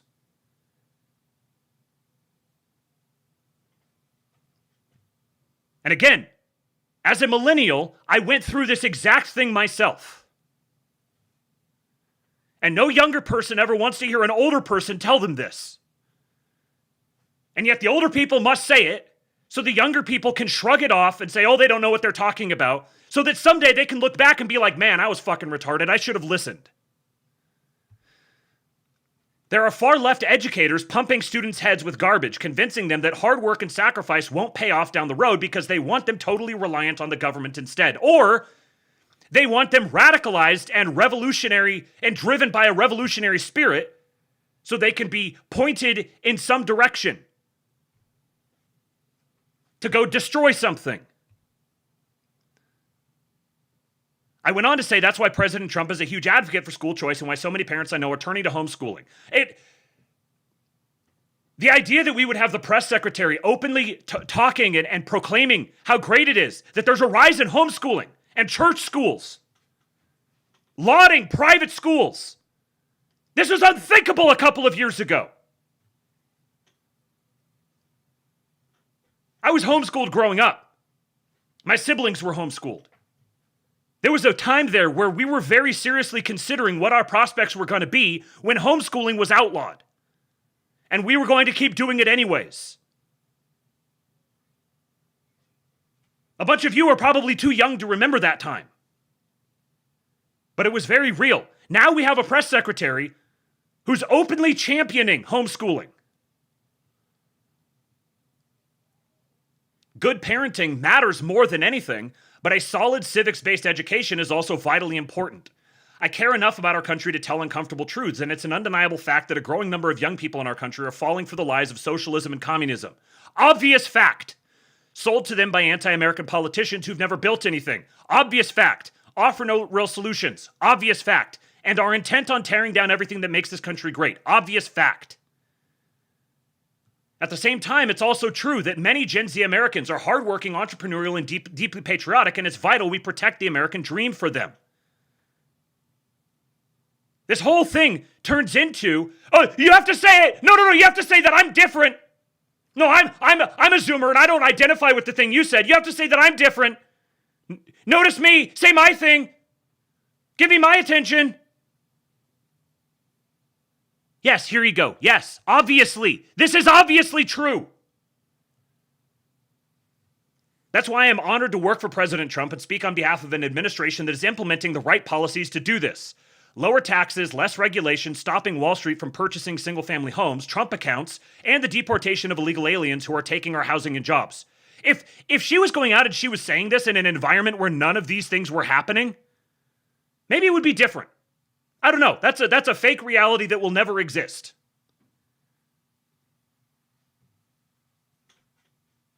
But all of these things are happening. She is a representative of an administration that is doing all of these things. So if she says something dumb, perhaps she deserves a little bit of grace. Unless you're purely just motivated by the same hostile, revolutionary, resentful spirit that animates the fucking Zoomer commies. There is more work to do, which is why President Trump and our entire administration won't stop fighting to make life better and more affordable for young people.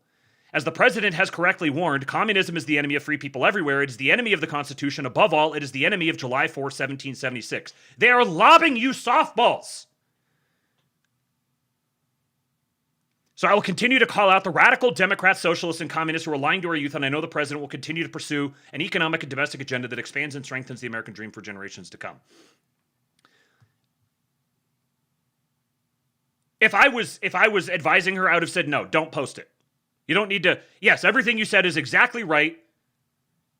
You said something kind of dumb. Whatever. Don't add to it. Don't prolong it. Just move on.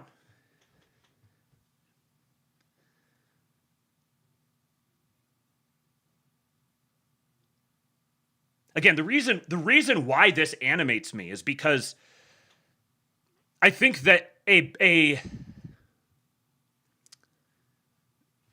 big part of the Ticon says, imagine chimping because the admin is condemning communism. Right. No, here's my galaxy brain reason why actually. All right, cool. Have your galaxy brain reason to chimp about the admin condemning communism. Sure.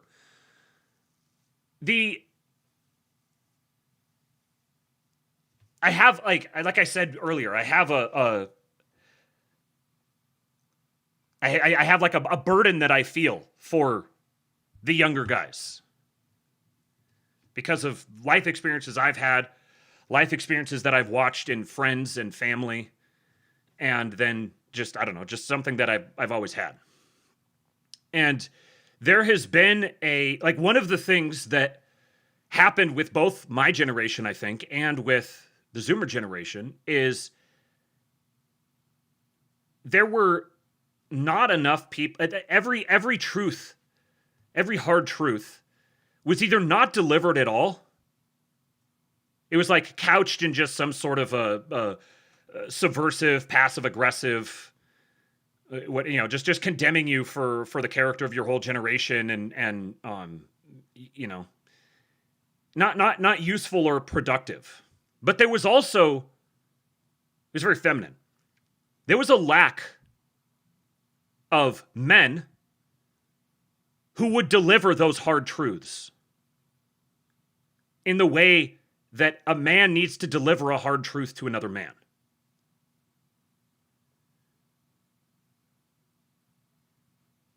You as a young man contain within you, especially as a technologically sophisticated young white man in America, you possess within you the power to do extraordinary things. And you're not so soft and weak that you can just be held back by institutional hurdles or lies that were told to you or corrupt, self-interested boomers. Trying to sell that lie to you is even worse than the passive-aggressive, condescending, stupid participation trophy generation. Selling you the lie that you are a victim of a rigged system and that the world needs to stop until this injustice is set right. That's even worse because it plays on those self-interested tendencies in your own psyche. Oh, wait a minute. You mean actually it was rigged against me? So it's not my fault that I am where I am? Oh, I guess I just have to wait for somebody else to do something so that I can be where I want to be. It's fallow ground for resentment, for that self-destructive spirit that animates communism. You will waste valuable time of your life if you spend it seething about these sorts of things. If you're pissed off about it, channel that productively. Let that channel you in the direction of something other than angrily posting on the internet about it. Lord Breezy says we can do two things at the same time. We can strive and rectify fucked up shit. You only need to do one of those things. That's the thing. The striving is what rectifies the fucked up shit. The attempt to try to get you into the path of rectifying the fucked up shit is making you focus on fucked up shit. You don't need to solve the problems of the world. You don't need to sit down and engineer the perfect solution for every single problem in the world. You need to go pick a problem and you need to solve it. And you're going to have to start small and you're going to have to start close to you. And it's not going to be gratifying. And you're going to do it for a really long time. And it's not going to be gratifying for the majority of that. And anybody who comes around and tries to emphasize to you how far off you are or how difficult it is or it really sucks that you're in this position where you have to do all this, do not listen to those people. Do not give them space in your brain. You got to protect your mentals, as the great philosopher Marshawn Lynch once said.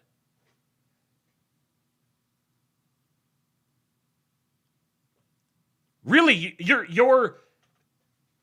your focus shouldn't honestly be at all on who's ruling or who's in charge or what's happening at the national level or what the politics are. You don't have time to focus on those things.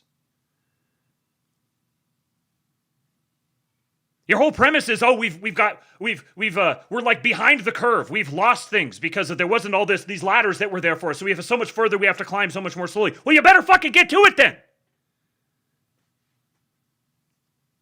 You're going to have to trust the people who are older than you or more advanced than you, more advanced through life than you. To solve those bigger systemic problems, you need to solve your own problems.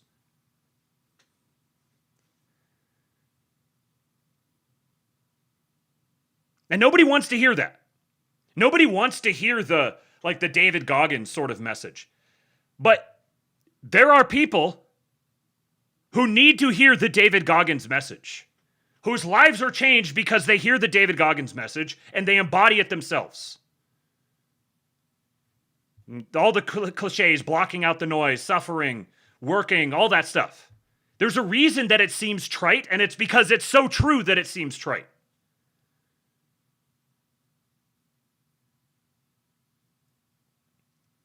Don't let your brains get occupied by this sort of stuff. Block it out. If you start feeling yourself getting angry about it, go do something else. Don't obsess and perseverate on this. It won't do you any good. Tuz McGee says, humble yourself, keep thy mind in hell, and despair not. Go read the Lives of the Saints when you're feeling angry about this. Ryan Isaac says, orthodoxy plus the King Pill Discord plus Pace Morby plus me led to starting a business. It's never been easier.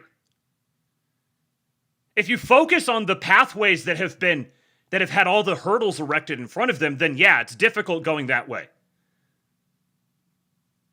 You know which generation got rug pulled on that the most? The fucking millennial generation.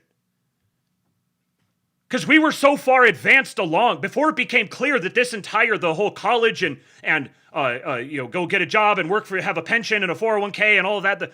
The time when that got yoinked away, when it became clear that had disappeared, was when a substantial portion of the millennial generation was already so pot committed on it that they couldn't just pivot easily. At least for the younger generations, it's much more evident that that's the case. And so you can save the time of trying to go down that road because you already know that it's going to end in futility.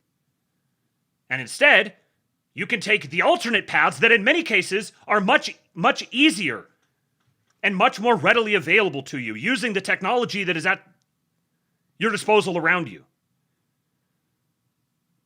And see, once people get this resentment seeded into them, then they can be directed into things like fighting against data centers. Running on political platforms promising to ban data centers from Florida. Fucking retards. Here's all these great technological advantages that are now at your disposal that can make up for the fact that the institutions were rigged against you. Oh, and we're going to rally you into trying to kneecap yourself on that front too.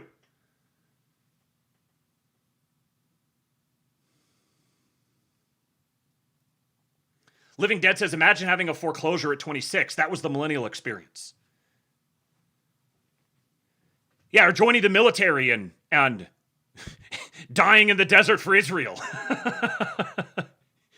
You know, the Zoomers talk a big game about how they're afraid that's going to happen to them. That's what happened to the millennials.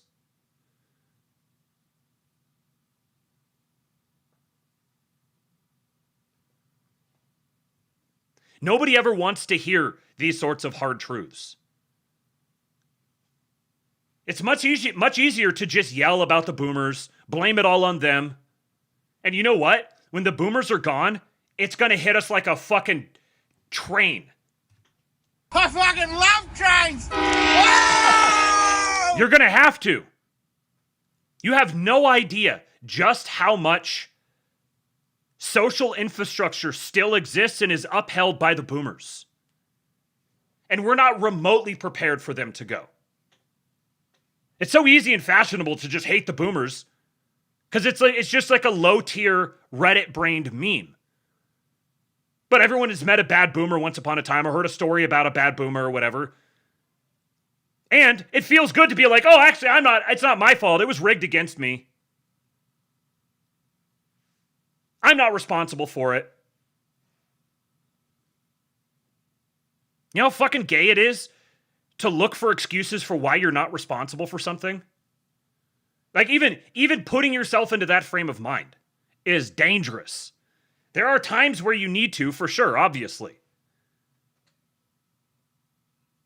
But locking yourself into that perspective through using it over and over again, developing those grooves in your brain, the wrinkles in your brain, as Amy says, that's a really, really dangerous place to be. Yeah, Living Dead, the boomers are literally holding the actual right-wing base together. If it wasn't for the boomers, you would never have gotten Donald Trump. Like, literally, he's a boomer.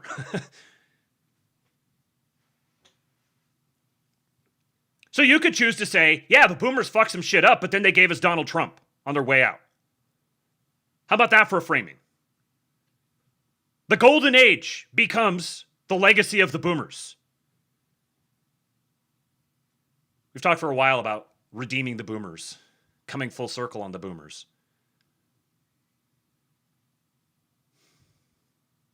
Tuz McGee says, befriend a boomer is still one of the most valuable things the lay presented to me. They really may be annoying, but they want us to win and they want to be remembered. Yes. Yes. And it's just, as a matter of cold, hard, undeniable principle, any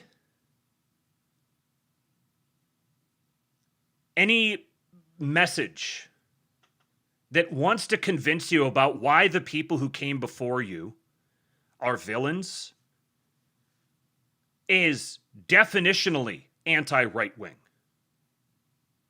You can't, on one hand, complain about loss of tradition and loss of social structure and social cohesiveness. You can't complain about that on one hand, and then also spend your time hating your ancestors on the other. You got to pick one. These cannot coexist. And the bad one, if you let them coexist, the bad one is the one that will win out.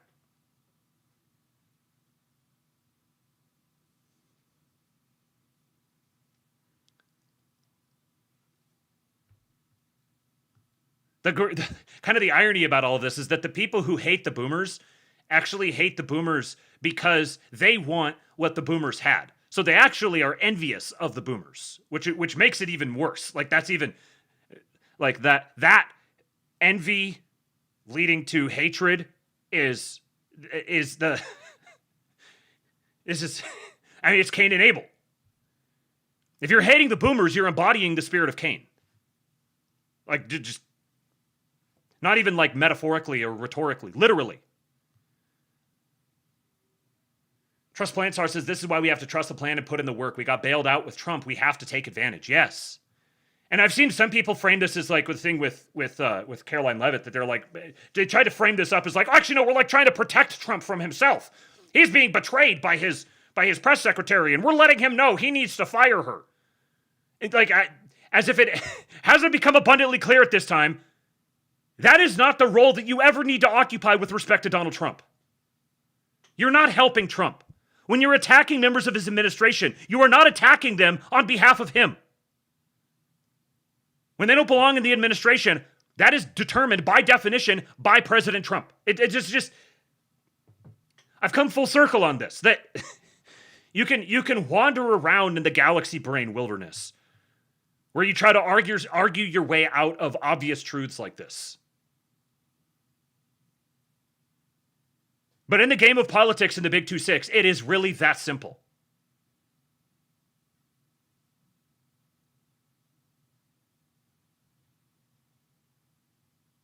Now, something else provided to the show today by our great catch-up boy. Oh, and I should also say, go join the Kingpill Discord, kingpill.com. There is a Zoomer tag. We will give it to you. You can go collaborate with other Zoomers. We've got Zoomers, we've got Millennials, Gen X, we've got some Boomers.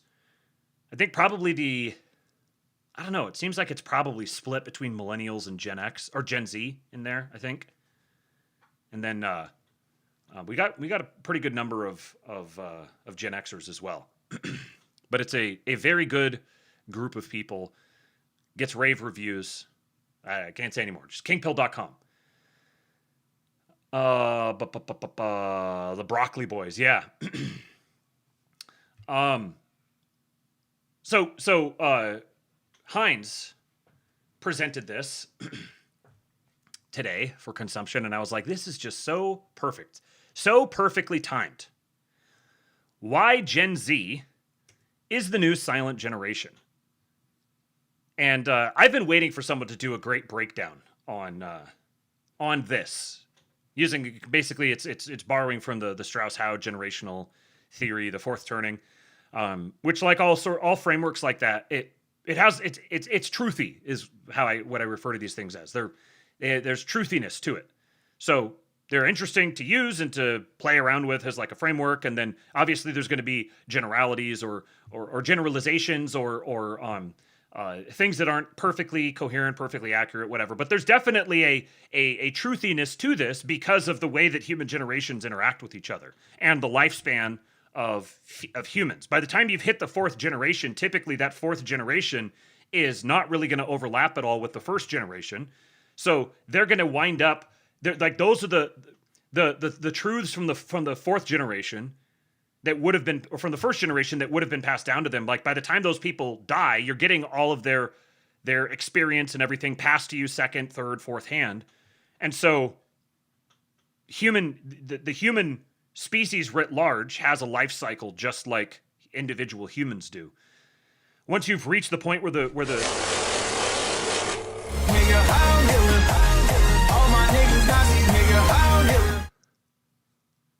Moral self-satisfaction and superiority is the Hass-owned drug that the Zoomers consume, and it makes them far lazier than the biggest boomer pothead you know. They're fine with just being morally superior and not doing anything useful towards solving their problems. Yeah, this is a very real thing among the Zoomer generation. Obviously not all Zoomers, but this is a very real pitfall for the generation. Like the generation is going to have its strengths and it's going to have its weaknesses. And this is that's a great depiction of what the weaknesses are from Politically Catholic. Moral self-satisfaction and superiority is the number one drug that the Zoomers consume, and it makes them far lazier than the biggest boomer pothead you know. They're fine with just being morally superior and not doing anything useful towards solving their problems. Obviously, not all Zoomers. Obviously, Zoomers have had lots of things rigged against them. But also, this is a huge pitfall that the generation writ large needs to be very careful of, because it'll jump up and yoink them. And you see it happening all the time. This is why it's funny, people just have such a hard time conceptualizing of a huge population of people and all the different characteristics that can exist within that huge population. And you like, in order to try to encapsulate this thing and talk about it and describe different components within it, you have to speak at a population level. So you have to speak in generalities. And then you get the person who's like, oh, well, actually not all. All right, there we go. Found the midwit. Obviously not all. But there are broad trends and broad tendencies that each given generation has, which is what gives them, very often, and this is the case with the individual person as well, very often you get the greatest strengths and the greatest weaknesses are mirrors of each other. So if moral self-satisfaction and superiority is the drug that they consume that leads them to laziness and just feeling morally superior,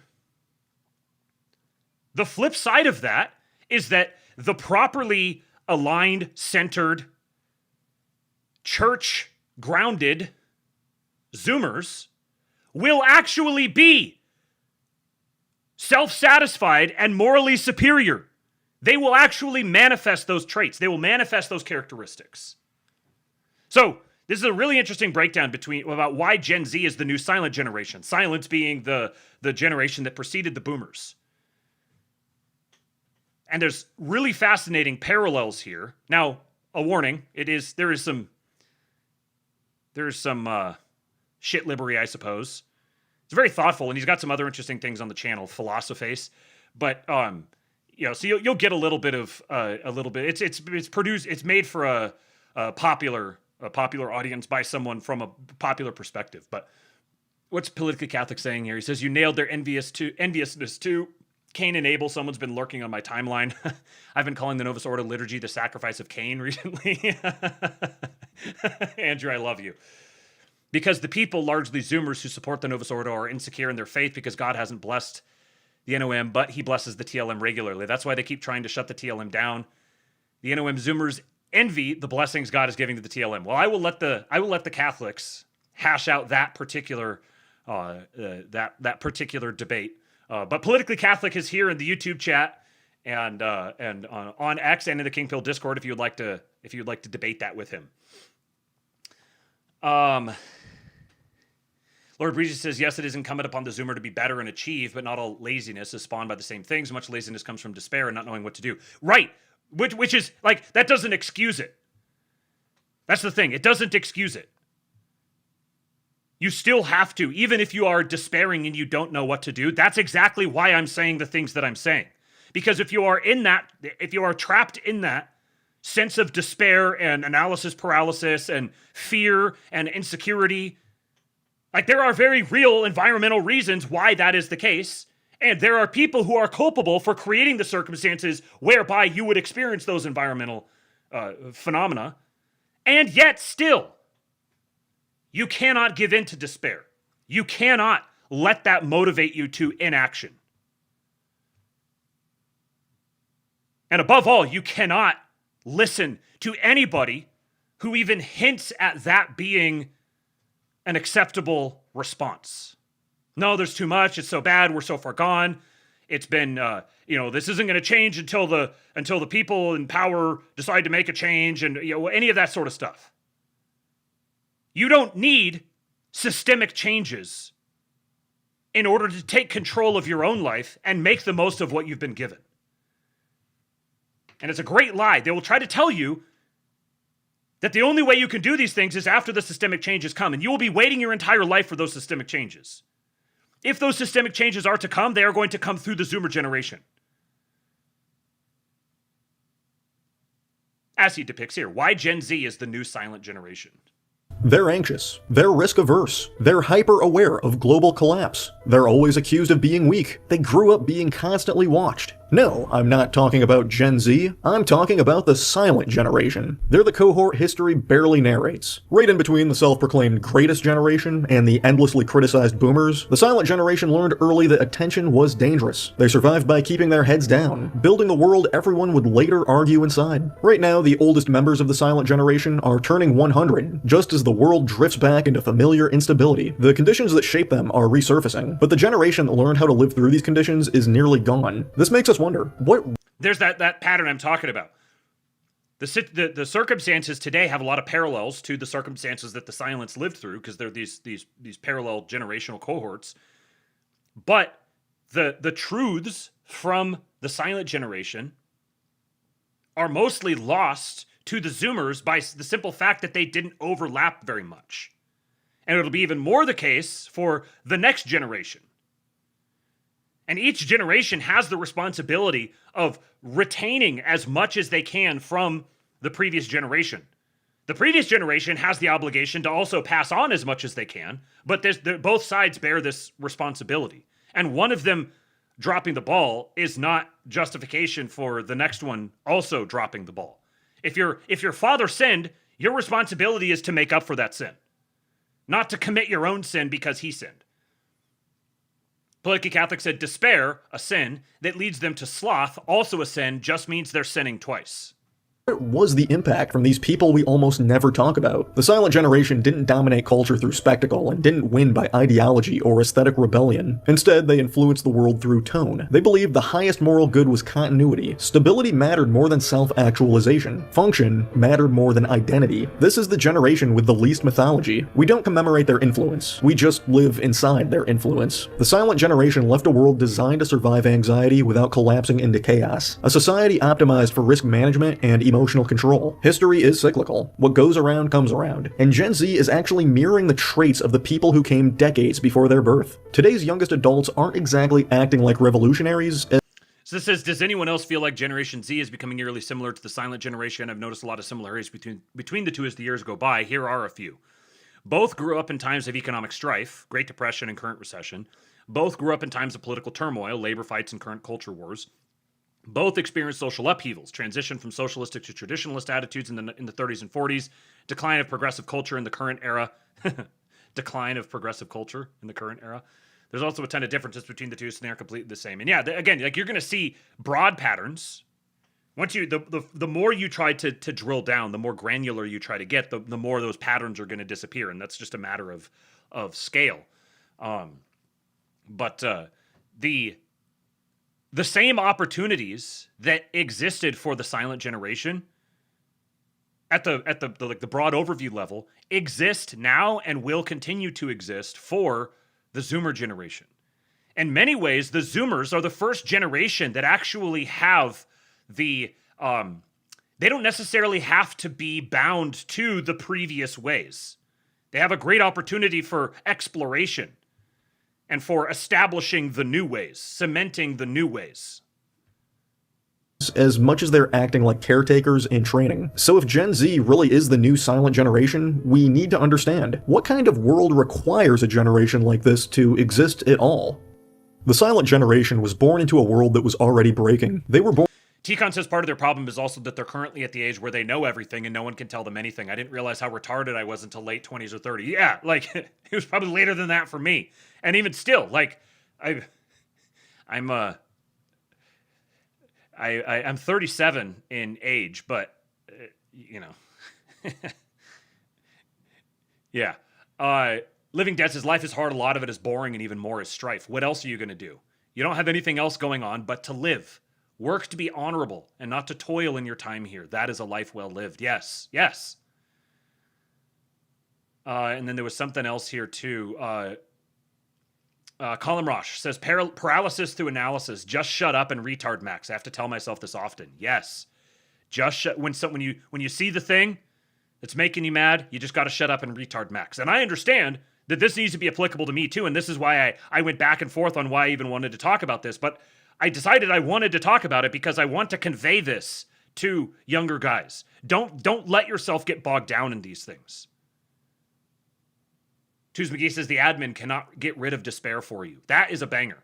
The Trump administration cannot get rid of despair for you.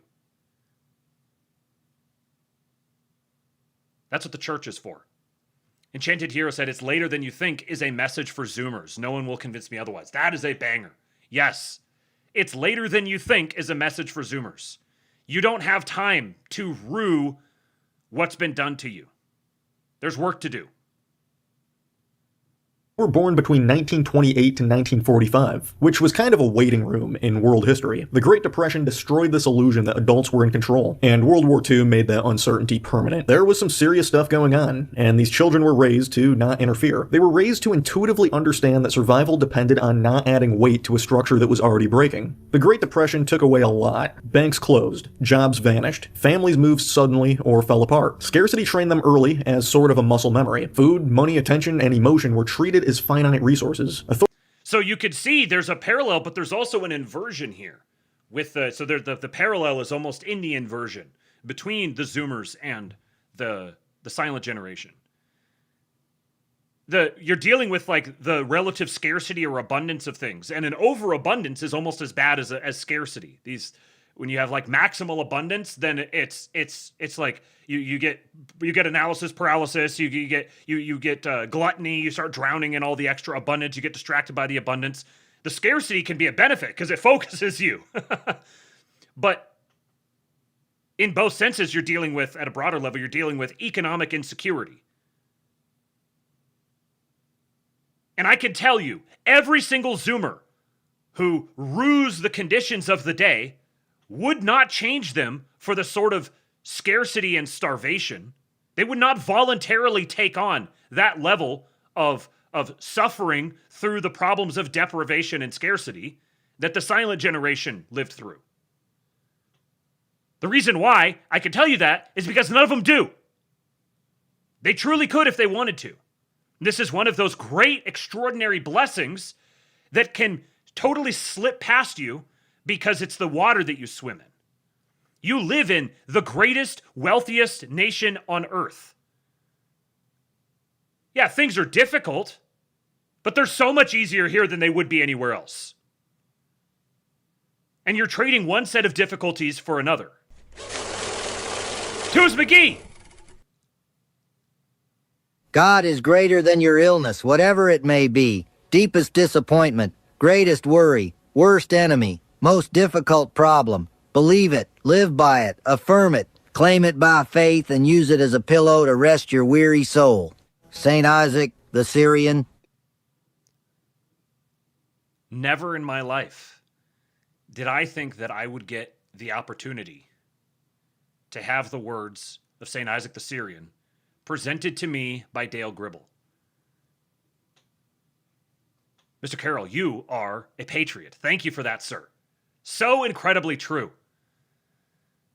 Here's another banger from Politically Catholic. He says, they know enough to know the system is rigged, but haven't lived long enough to know that sort of thing doesn't matter in America.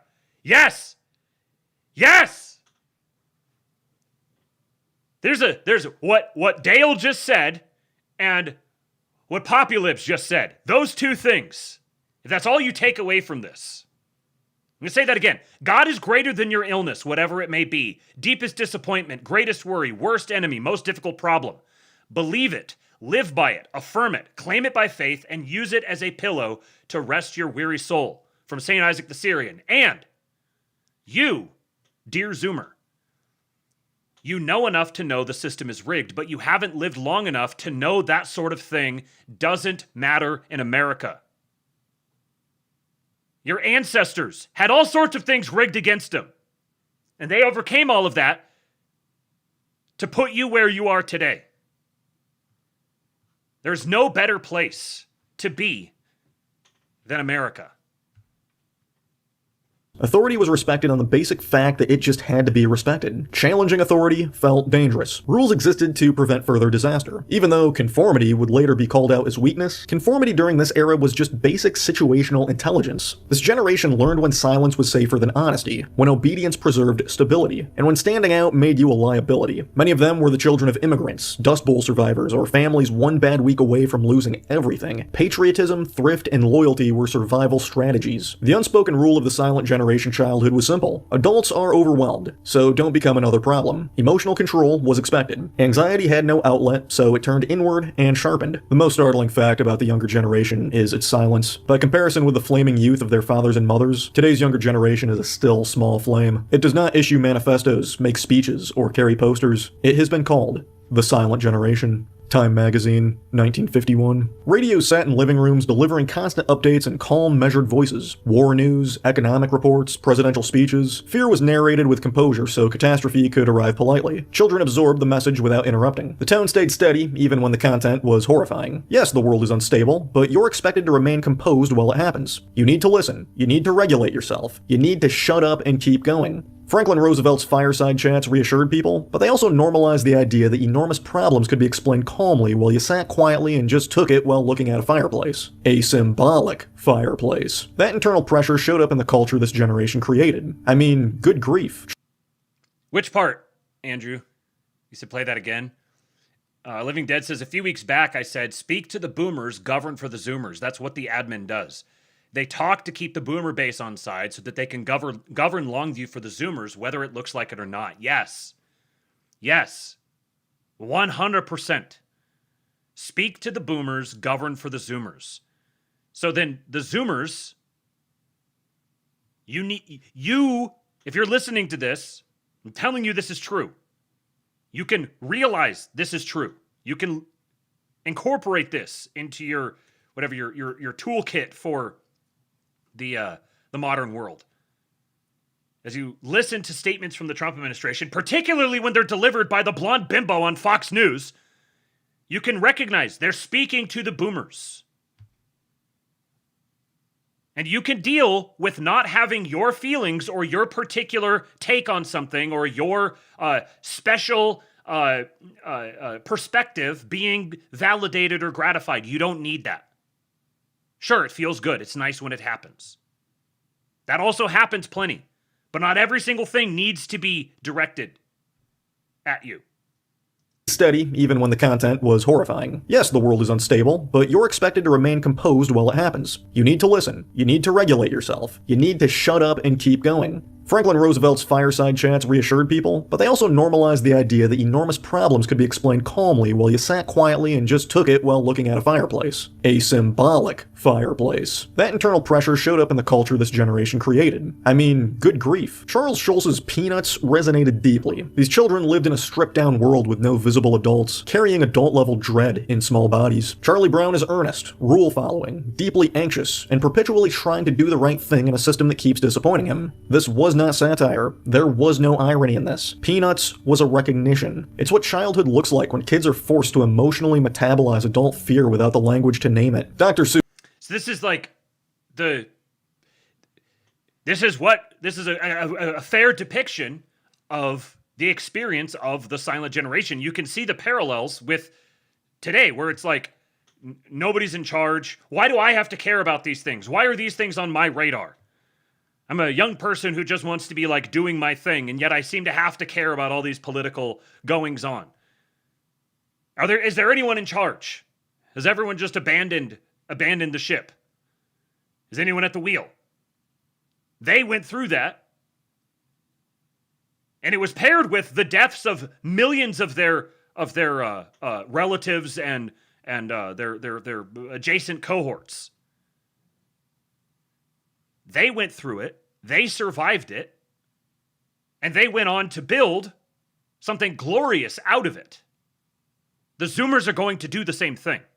Seuss was another silent generation artifact. On the surface, his books are bright, silly, and playful, but underneath they're filled with a very specific kind of childhood unease. Authority figures are absurd. Rules appear out of nowhere. Reality bends. The world feels confusing, but you're expected to keep moving through it anyway. The Cat in the Hat represents chaos entering a controlled traditional suburban home. The Sneetches is a story about arbitrary social hierarchies enforced for no reason. The Lorax carries a moral dread that adults are destroying something irreversible, while children are left to inherit the aftermath. Dr. Seuss taught silent kids that confusion was normal, that the world didn't always make sense, so the best you could do was navigate it with imagination. The Diary of Anne Frank was even more direct and dark. Anne Frank, born in 1929, was writing the defining psychological document of silent generation childhood. He's just going through all the different works of fiction of that generation. Anne Frank, born in 1929, was writing the defining psychological document of silent generation childhood. A child forced into adult-level terror, trying to stay human inside a collapsing world. And see, here's your little social intelligence tip. Both of these things can be true simultaneously, that Anne Frank was a fictional piece of propaganda. Anne Frank's diary was a fictional piece of propaganda. And also, it was a defining text that captured the spirit of that time. That's how it was produced by the people of that time within the context of the things happening at that time and the spirits that were alive at that time. And so it still retains that truth as something that captured the spirit of the minds of that particular generation. Her diary captured what it meant to be young in an era where history was literally a physical presence outside the door. The fear was literal, and yet the voice was startlingly reflective. There was survival through inwardness, through observation, through the attempt to preserve meaning when the external world becomes unlivable. When I was like 12, I read J.D. Salinger's 1951 novel, The Catcher in the Rye. The book felt strangely relatable for how old it was and Homeless Nomad said, "We live in a world where you can learn anything for free off the internet, and I'm still having to teach people what an interest rate is in a society based on carrying debt." Yes, right. My generation got tired of hearing about this years ago, but I'm going to do it to you anyways. You carry, it doesn't show up. There we go. You carry around with you one of the greatest sources of knowledge in human history.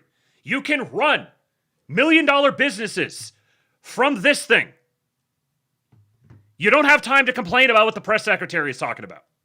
And how young I was. The whole thing is written in this casual, conversational, train of thought style. There are aspects of this book that have stuck with me throughout life. Holden Caulfield is a silent generation boy trapped between childhood innocence and adult disillusionment, suddenly aware that the world is full of phoniness. His alienation is emotional. He represents what happens when a generation grows up too aware, too early, unable to fully believe in the structures around them, but also unable to escape them. Holden dreams about preservation. He dreams of standing at the edge of a cliff to stop children from falling, and that metaphor represents silent morality, caretaking in the shadow of collapse. The mark of an immature man is that he wants to die nobly for a cause, while the mark of the mature man is that he wants to live humbly for one. That's a heater. I think this is very true. I think for the Zoomers that I have known, this right here. Yes, you want to die nobly for a cause, but why don't you try just living humbly for one?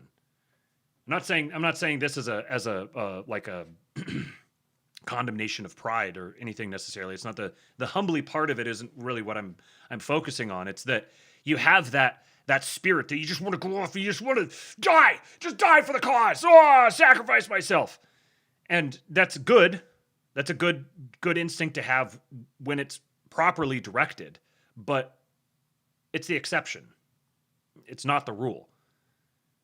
The only way that this is of any value, the man who dies nobly for a cause, is because of the millions and millions and millions of other men who are then able to live humbly for the cause that he died for. As the silent generation aged into adulthood, they never lost this lesson that instability has a cost, and someone always pays it. They were too young to fight the war and too old to be shaped by post-war optimism. Even when prosperity arrived, it felt conditional, like something that could vanish if it was mismanaged. Midlife for the silence brought the slow erosion of certainty, with all the inflation in the 1970s and institutional decay. These people... There's a reason why the silent generation had such insecurity. Resource insecurity, political insecurity. There's very valid reasons that were imposed upon them, that were inflicted upon them by earlier generations. The failures of previous generations are what led to them having to survive the Great Depression and World War II and the Korean War and the Vietnam War and Desert Storm and on and on and on and on. There's a reason those things happened. There was real factors, real bad decisions that people made that put them in that situation. And just the same today, I know the Zoomers feel like they're kind of this tweener generation where it's like by the time I come of age, everything's just gone to shit. It's just, it doesn't, nothing makes sense. We live in an absurd world. Nobody's in charge. We have all of these arcane structures of authority here that just don't really seem to do anything. They kind of just are there for the sake of being there. Nobody upholds them. Everything's a farce.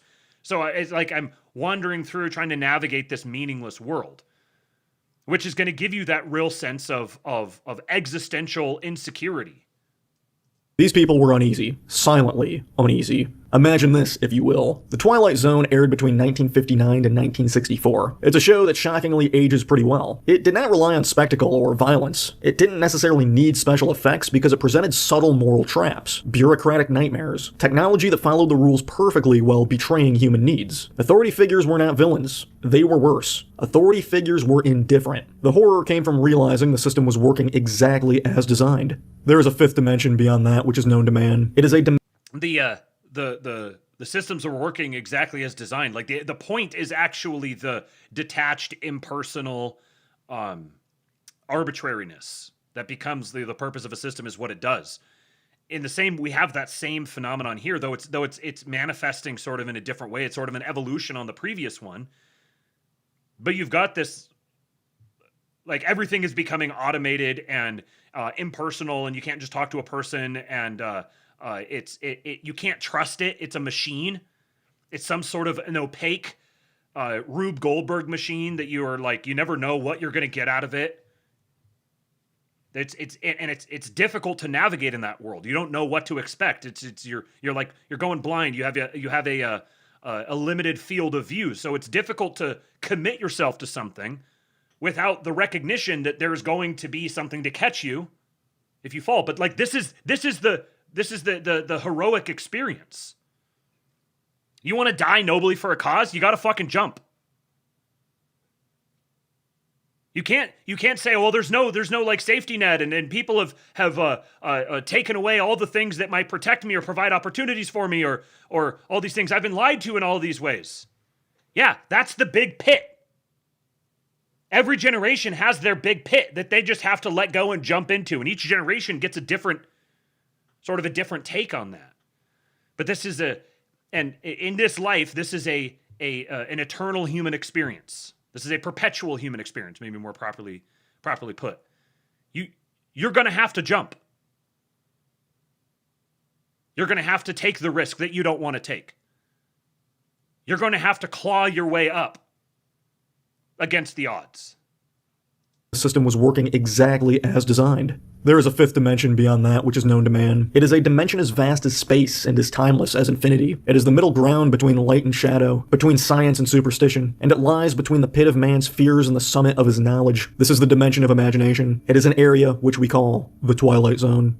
Rod Sterling, Alfred Hitchcock understood the same thing. His films were appealing to this generation because they taught that danger doesn't announce itself. It hides. Trust Planstar says Zoomers' industriousness will reveal itself when they feel things change in our direction. I'm convinced of it. Oh yeah, I am too. I know so many extraordinarily industrious Zoomers. Like every single generation, the generation gets identified by its slurs. In the same way that, yeah, there were lots of really soft, entitled, whiny millennials who are the loudest ones among their generation. And so the generation got defined by that. At the same time, you have J.D. Vance. You can go down the whole long list of all the different exceptions. Well, they're not exceptions. Those are the actual members of the generation. But the temptation for the generation is to wonder after the bad representations of their generation, to try to it's like an attempt to try to align your spirit with that spirit versus the other. Hides in politeness, in routine, and in well-kept homes and familiar faces. Anxiety hums beneath the surface. Nothing looks wrong until suddenly everything is wrong. This same dread matured into the cinema of Stanley Kubrick, who was born in 1928. Kubrick's films feel like the Twilight Zone episodes stretched into cinematic scale. Dr. Strangelove presents a bureaucratic apocalypse. The end of the world delivered through procedures, memos, and institutional logic. 2001: A Space Odyssey is even colder. Technology evolving beyond human comprehension. Systems. There's another thing here too, where like every generation wants to believe that they're the special one. They're the special, unique one. You'll hear it's knee jerk with every. I hear like people talk about millennials. Immediately this thing happens to me. Every single generation, you'll hear some sort of generalization about your generation. You'll say, but. Every generation wants to see themselves as the exception to the rule, and in a certain sense, like there are characteristics of the Zoomer generation that are unique to the Zoomer generation. But it's also the case that you're not exceptional. Welcome to life. Congratulations, you're a human. Here's your human experience. You've got all of these exasperations, all of these difficulties, all these struggles, these trials. Everything's rigged against you. Sure, yeah. Every generation has gone through it. They've had to strive against the things cast in front of them. Some of them have overcome, others haven't. Which one are you going to be? The only time, like, it's even worthwhile trying to, like, parse out the nuances of, well, how is it different from mine than the other ones, is only to the extent that you're going to use that to capitalize on that knowledge or that understanding, to go somewhere with it, to do something with it. Otherwise, it's just navel-gazing. Systems becoming godlike, humanity reduced to a fragile passenger, modernity destroys you with competence, with indifference, with machines and institutions doing exactly what they were built to do. The silent generation fits the artist archetype in the Strauss-Howe generational theory. Born after a societal crisis, they were shaped to refine, humanize, and stabilize what already existed. Their childhood... Refine, humanize, and stabilize what already existed. There's your Zoomer calling.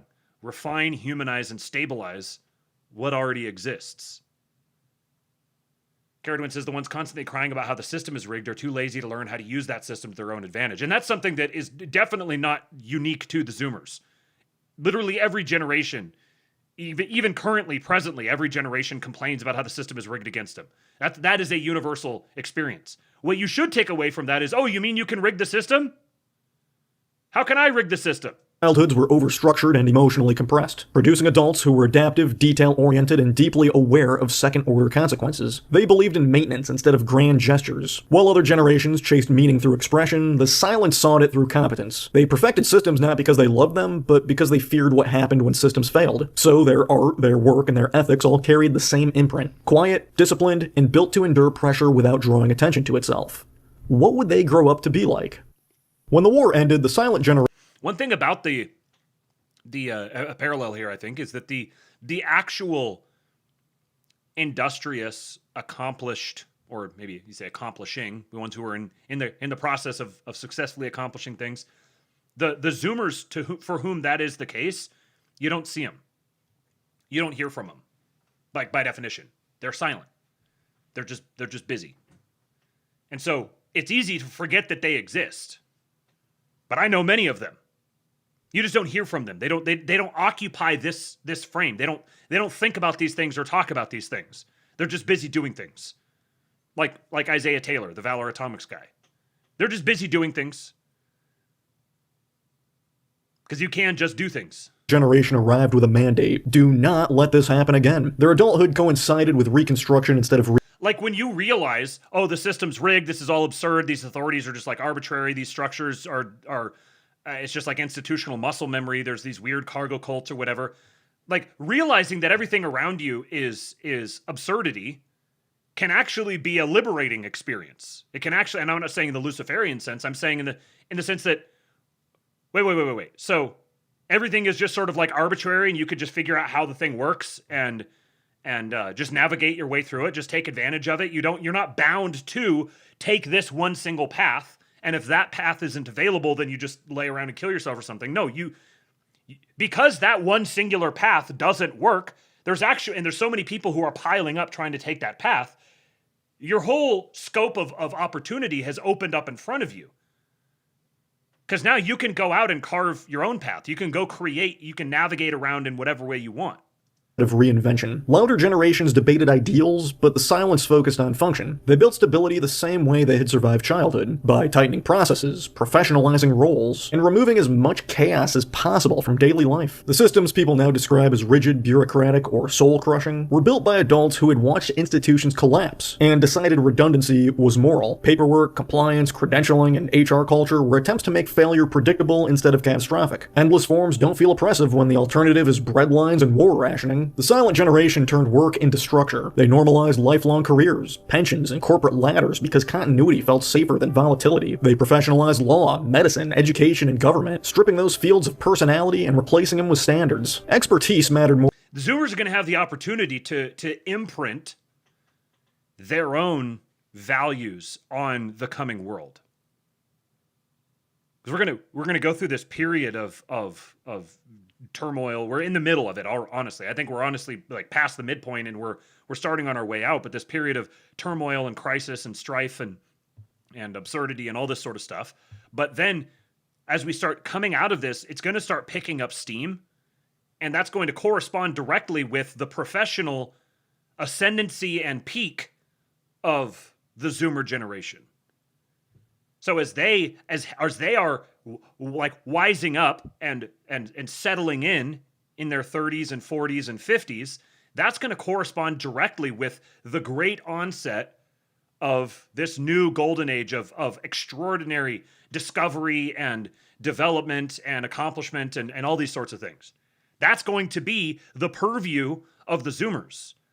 But it's not going to be all Zoomers. There's going to be all sorts of failures and tragedies and failure to launch and all this sort of thing, which is why it is so imperative. If you are a young Zoomer dude right now, you need to be positioning for that. That's your leap of faith, is recognizing that that's going to come. And that this becomes a self-fulfilling prophecy, that the more people believe that's going to come and begin preparing for that to come, the more likely it is that it comes. I'm gonna come.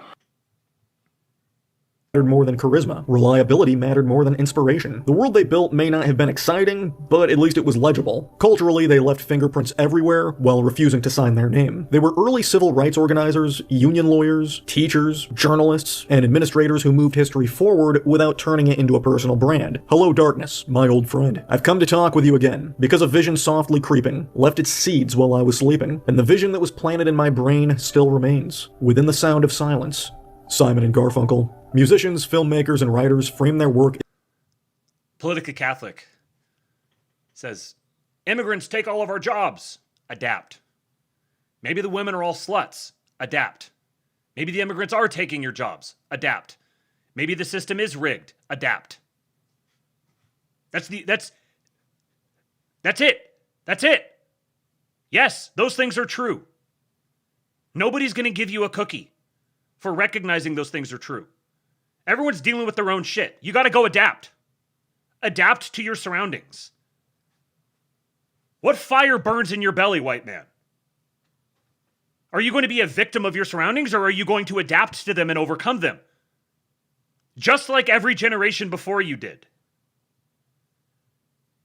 Living Dead says, you want a noble cause? How about seeing the new standards? How about setting the new standards for how society moves and conducts itself? This is why tearing apart the Zoomer commie movement is critical, because otherwise they will be the ones to do that. Bingo. Nailed it.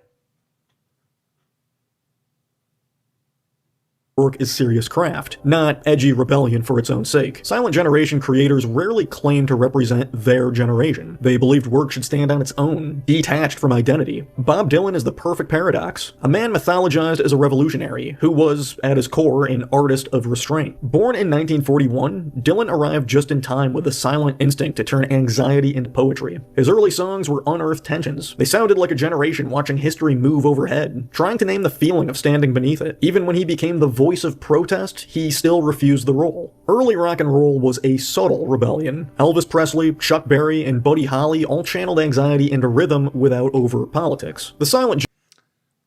There you go. So basically the entire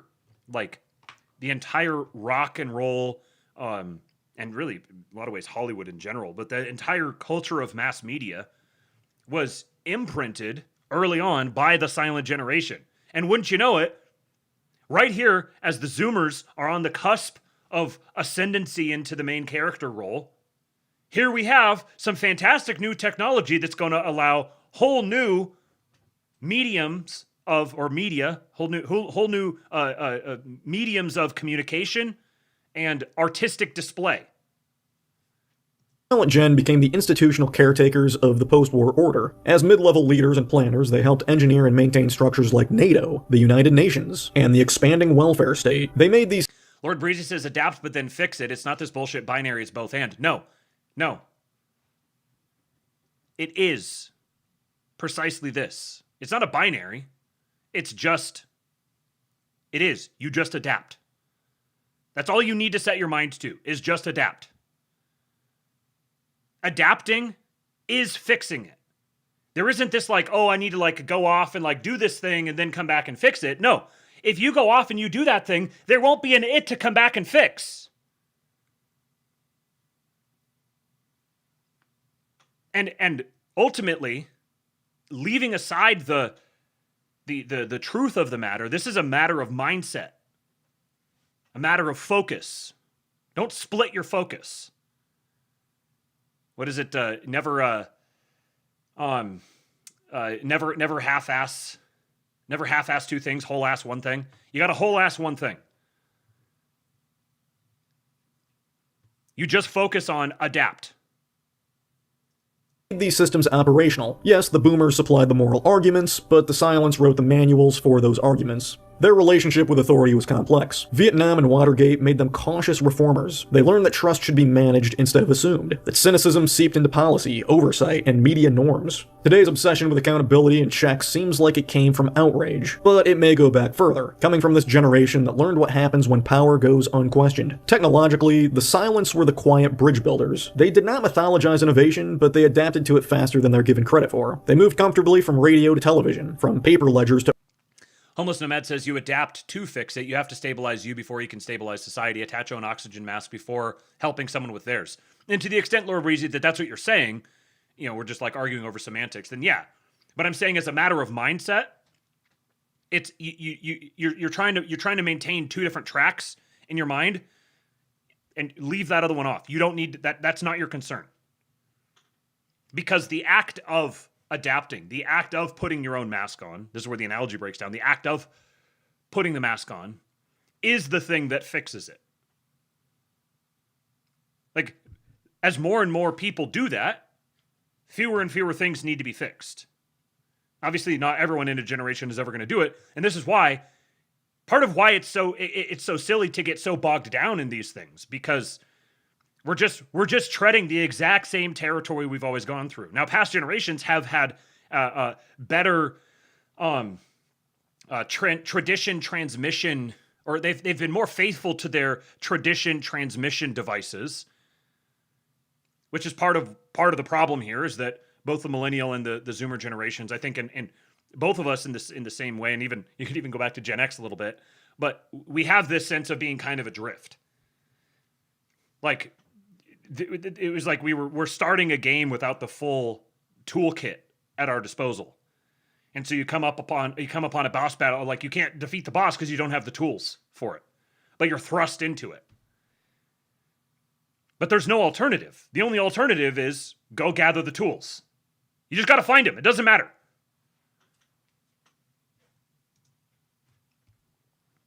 Systems, not goals. Yeah. So it's like a matter of focus. If you're a young Zoomer dude who feels the economic insecurity, feels the absurdity of everything, feels like no one's at the wheel, like if you're in that mindset, then you need to leave aside all questions of like, like systemic things or whatever, unless your particular way of making your nut, your way of adapting is picking one of those things and dedicating your life to solving that thing. But otherwise, the whole philosophical conversation here is really probably a distraction for you. To early computers, from analog workflows to digital logic. The digital age emerged because they translated new tools into existing systems instead of burning everything down to start over. We were the generation called silent, but we were silent neither as some thought because we shared the period's official optimism, nor as others thought because we feared its official repression. We were silent because the exhilaration of social action seemed to many of us just one more way of escaping the personal, of masking for a while the dread of the meaningless, which was man's fate.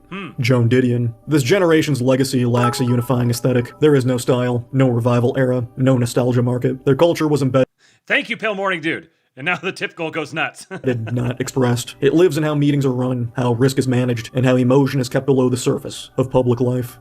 Every generation shaped by crisis gets misread in real time. The silent generation was labeled timid, conformist, and overly cautious by the louder generations that followed. Today, Gen Z and Gen Alpha inherit a similar diagnosis. Fragile, anxious, overmanaged.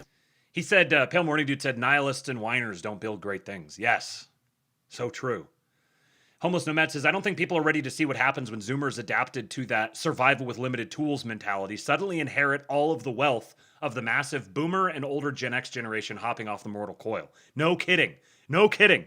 That, honestly, like that's, you need to be preparing now. Because when that happens, like I was saying earlier, we have no idea what we're going to lose when the boomers are no longer with us. There is going to be, in the terms of like, human generational time, there is going to be an extraordinary upheaval that has the potential to be very, very chaotic. And it's going to be incumbent upon both the millennials and the Zoomers to be prepared for that, to be fit for that responsibility that's going to be thrust upon us. No generation is ready to become the main character generation, even though every generation thinks they're the main character generation. This is what you learn. The older you get, the more you realize, man, all those people that I looked up to when I was like a kid, I look up to the adults, and there's just like this point where you like become an adult, and they just went through that period. And no. Every generation, by the time they become the main characters, when the boomers became the main character generation, like the abundance of power and institutional control and et cetera, like when that fell to them, they weren't prepared for it. They were in over their heads. They went and made a bunch of dumb, rash decisions and made mistakes and like opened up portals to demons and all this sort of stuff. And each generation has their own iteration of those kinds of oh man, all of a sudden I'm the main character and I don't know what to do with my hands. Different language, but the same misunderstanding. What looks like weakness from the outside is often calibration from the inside. Both groups came of age in environments defined by instability they did not cause and could not control. For the silents, it was economic collapse and global war. For Gen Z and Gen Alpha, it's the long after effects of 9/11, the 2008 financial crash, political polarization, and of course the 2020 pandemic that further turned childhood into a monitored prison. In both cases, adults responded to danger by tightening supervision. Childhood became safer on paper and narrower in practice. Rules multiplied, risk shrank. Safer on paper and narrower in practice. Autonomy was postponed. Both generations share optimization without agency. They were trained to navigate systems they didn't design. They are measured constantly by metrics, surveillance, performance reviews, algorithms. They were given new tools, frameworks, and language, but very little authority to change the underlying structure. So silence becomes fluency, knowing how to operate without triggering consequences. The silent generation learned to manage anxiety internally because there was no social permission to express it. Gen Z... This is like... Even for, I'm like square in the middle, basically, maybe a little on the early side, but I'm basically squarely in the middle of the millennial generation. And a lot of this resonates with me big time, like my own experience and the experience of my peers. This, the phenomena that he's describing right here. Living Dead says, sometimes I think the thing that is plaguing them is that they're continually searching for the voice with sufficient enough control to say, yes, you do have a raw deal. And instead, they're not even hearing tough shit. They're hearing, no, it's not in many cases. And to be fair, that is demoralizing, which is the point. Yes. Yes.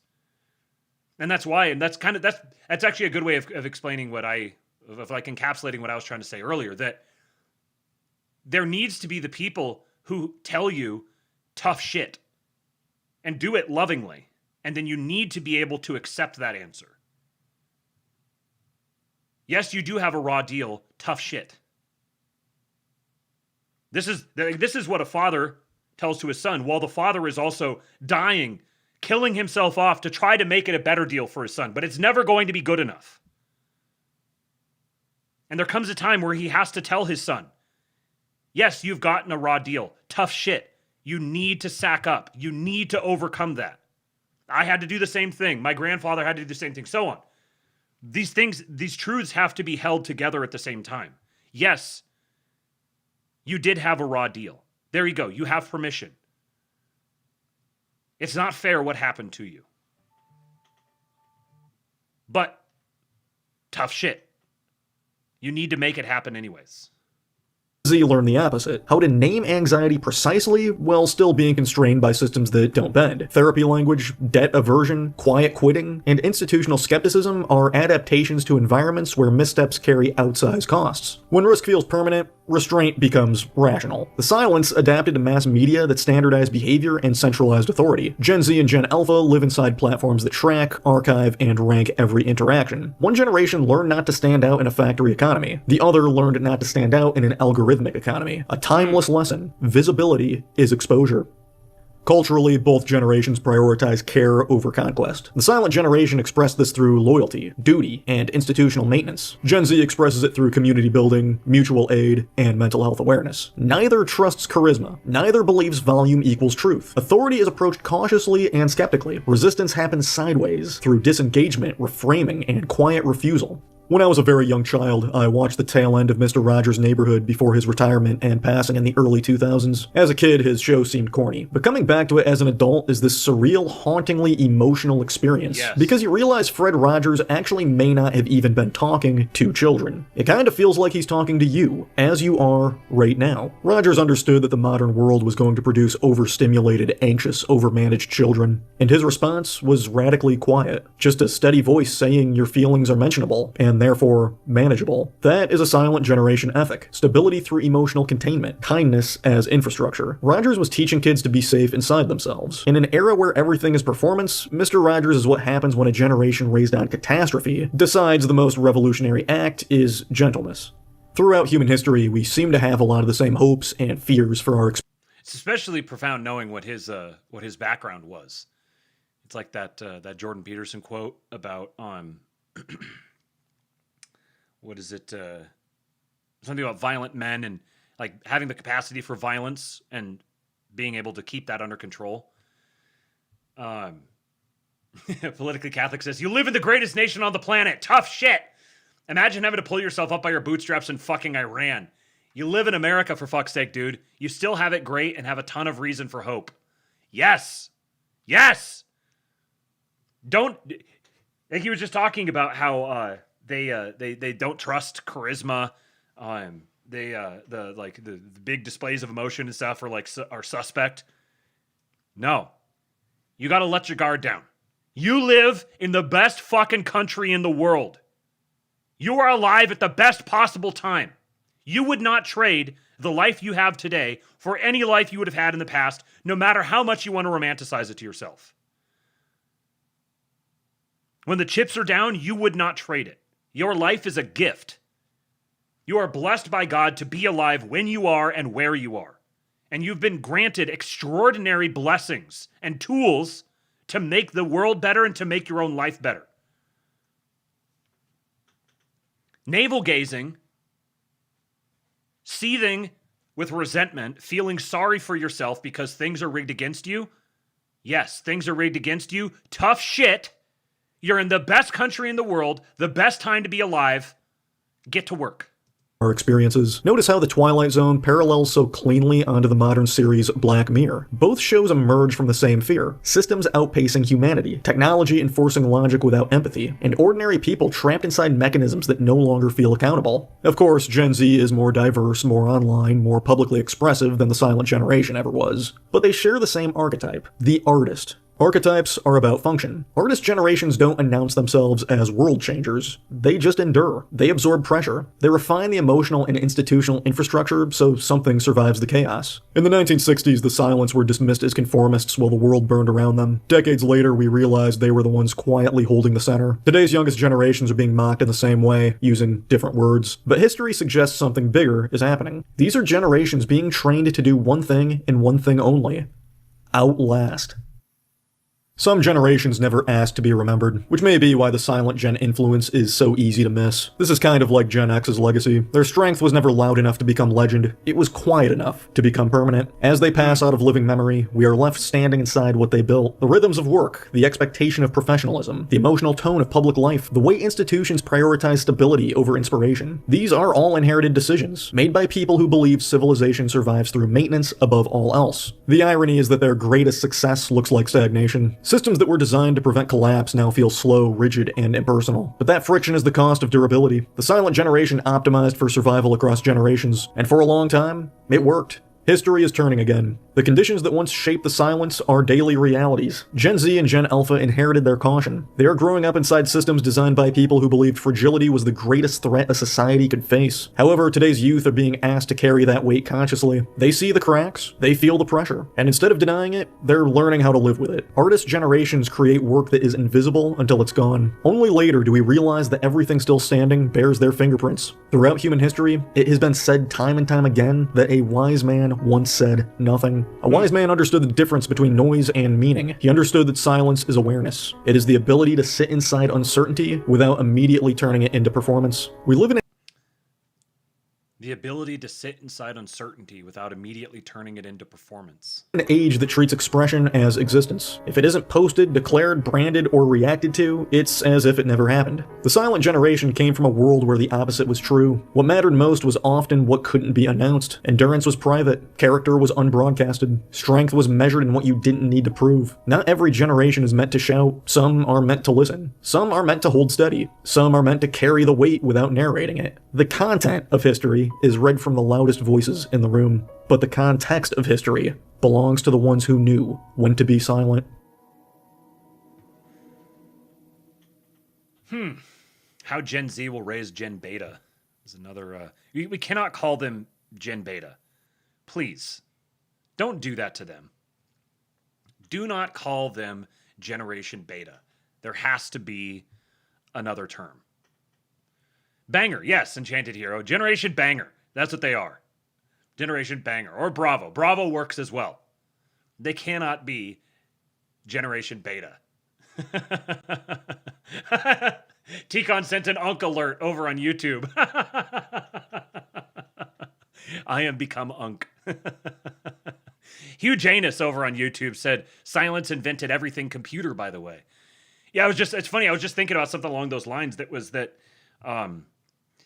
the great opportunity that sits ahead of the Zoomers is the ability to, relatively unencumbered, be able to, like those encumbrances, the things that would have been the stair steps through the system that were teased to you and then yanked away. They were more like teased to the millennials and then yanked away, and then the Zoomers caught the collateral damage there. But those things, that prescribed path of doing things where it's like, here's how all of society is oriented around giving you a leg up and whatever, like the absence of that can also be a benefit, because then you are no longer encumbered by that.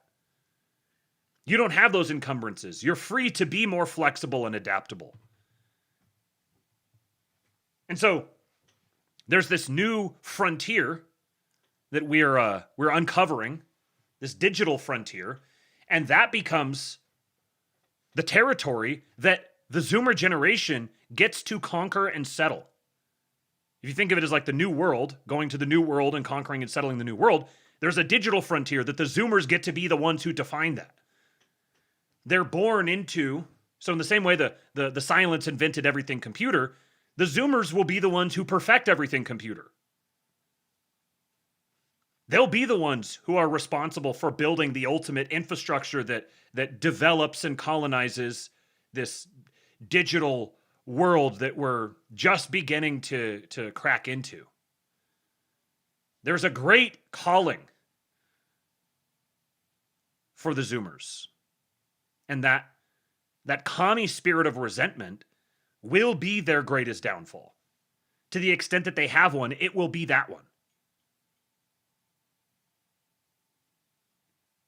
And it's also incumbent upon the older generations who see this, who recognize this, to do our part in trying to mediate that for them as much as possible. Like the big systemic changes that need to happen, those are going to have to be undertaken by the older generations to lay the groundwork for the next generation to come. But someday, the Zoomers are going to be the unks. The Zoomers are going to be the backwards old people who just don't understand how the world works, and you guys are going to get that. You're going to have younger generations coming up behind you that you're just like, oh.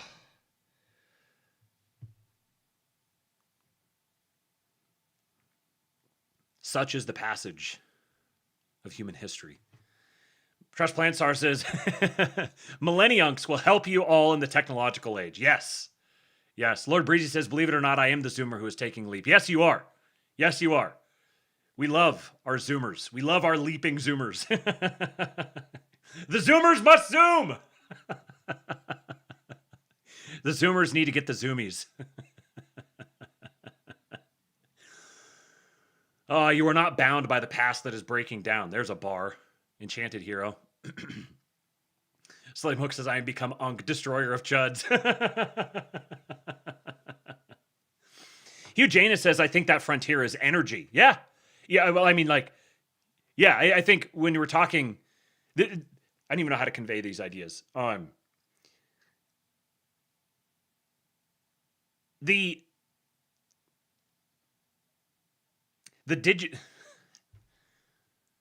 digital world is a world where the material and the immaterial are there's like this porous membrane where the material and the immaterial are interfacing, and that is mediated through energy. So these are in a certain sense, it's oversimplified shorthand to say that it's the same thing.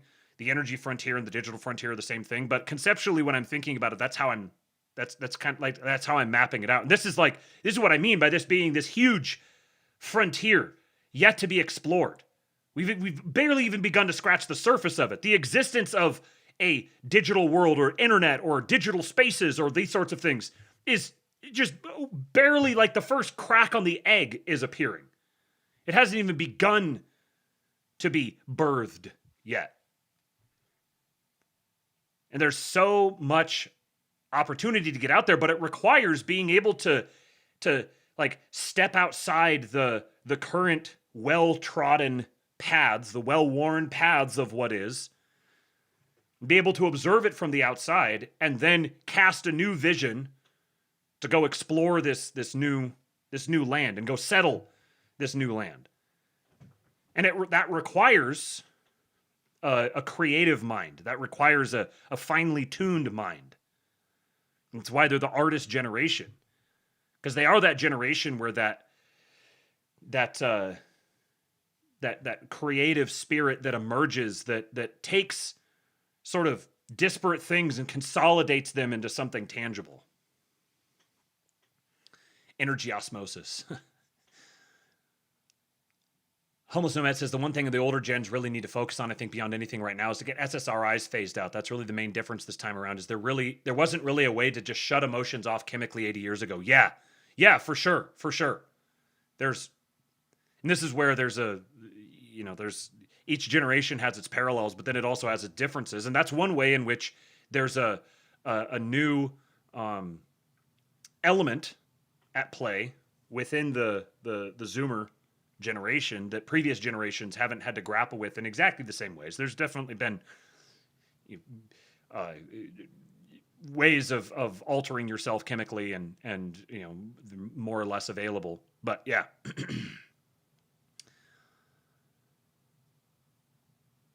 Yeah, Trust Plant Star says the drugs that they had access to aren't even in the same ballpark, honestly. We have teenagers on antipsychotics that weren't even available when insane asylums were around. National security issue. Yeah, bigly.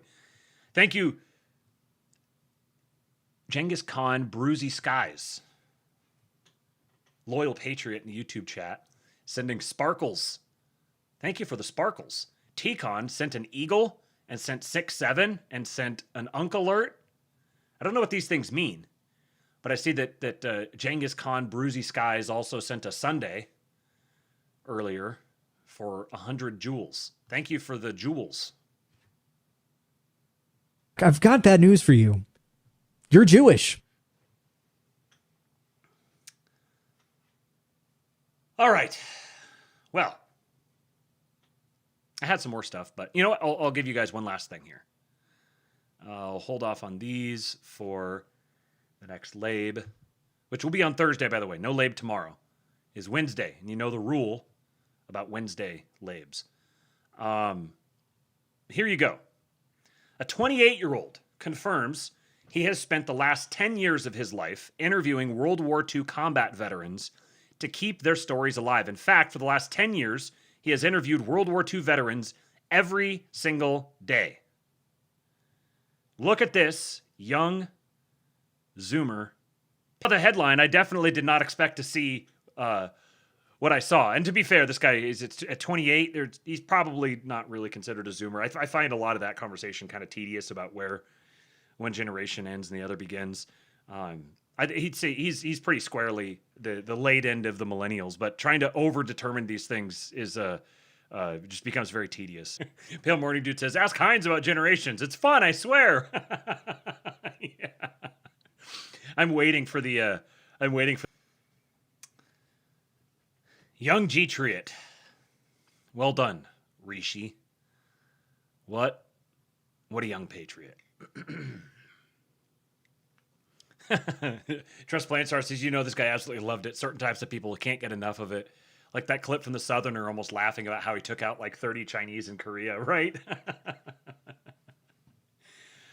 All right, guys. Well, thank you for tuning in. Thank you for the contributions to the Erickson cause today. Have yourselves a great day off from the lab. Maybe you catch up on some of the episodes over the weekend. If you haven't watched the Suda Wave, if you haven't watched The Patriot presented to you Suda style with Matt getting drunker as the night went on, make sure you go watch that. And join the Kingpill Discord, kingpill.com. Go do it. Just do it. Give it a month. See what you think of it. Comes strongly recommended. And please do go over to the YouTube channel. Make sure you subscribe, turn on the notifications, and like the stream. Leave a comment. I'm trying to be better about replying to comments over there when I see them. And let the people know about the Astrolabe. The people need to know. I need them. I need them to know. Please help. And I'll be back on Thursday for another episode of the Astrolabe. Until then, I leave you with Hulk. When they took a shot at my hero, and they tried to kill the next president of the United States, enough was enough. And I said, let Trumpomania run wild, brother. Let Trumpomania rule again. Let Trumpomania make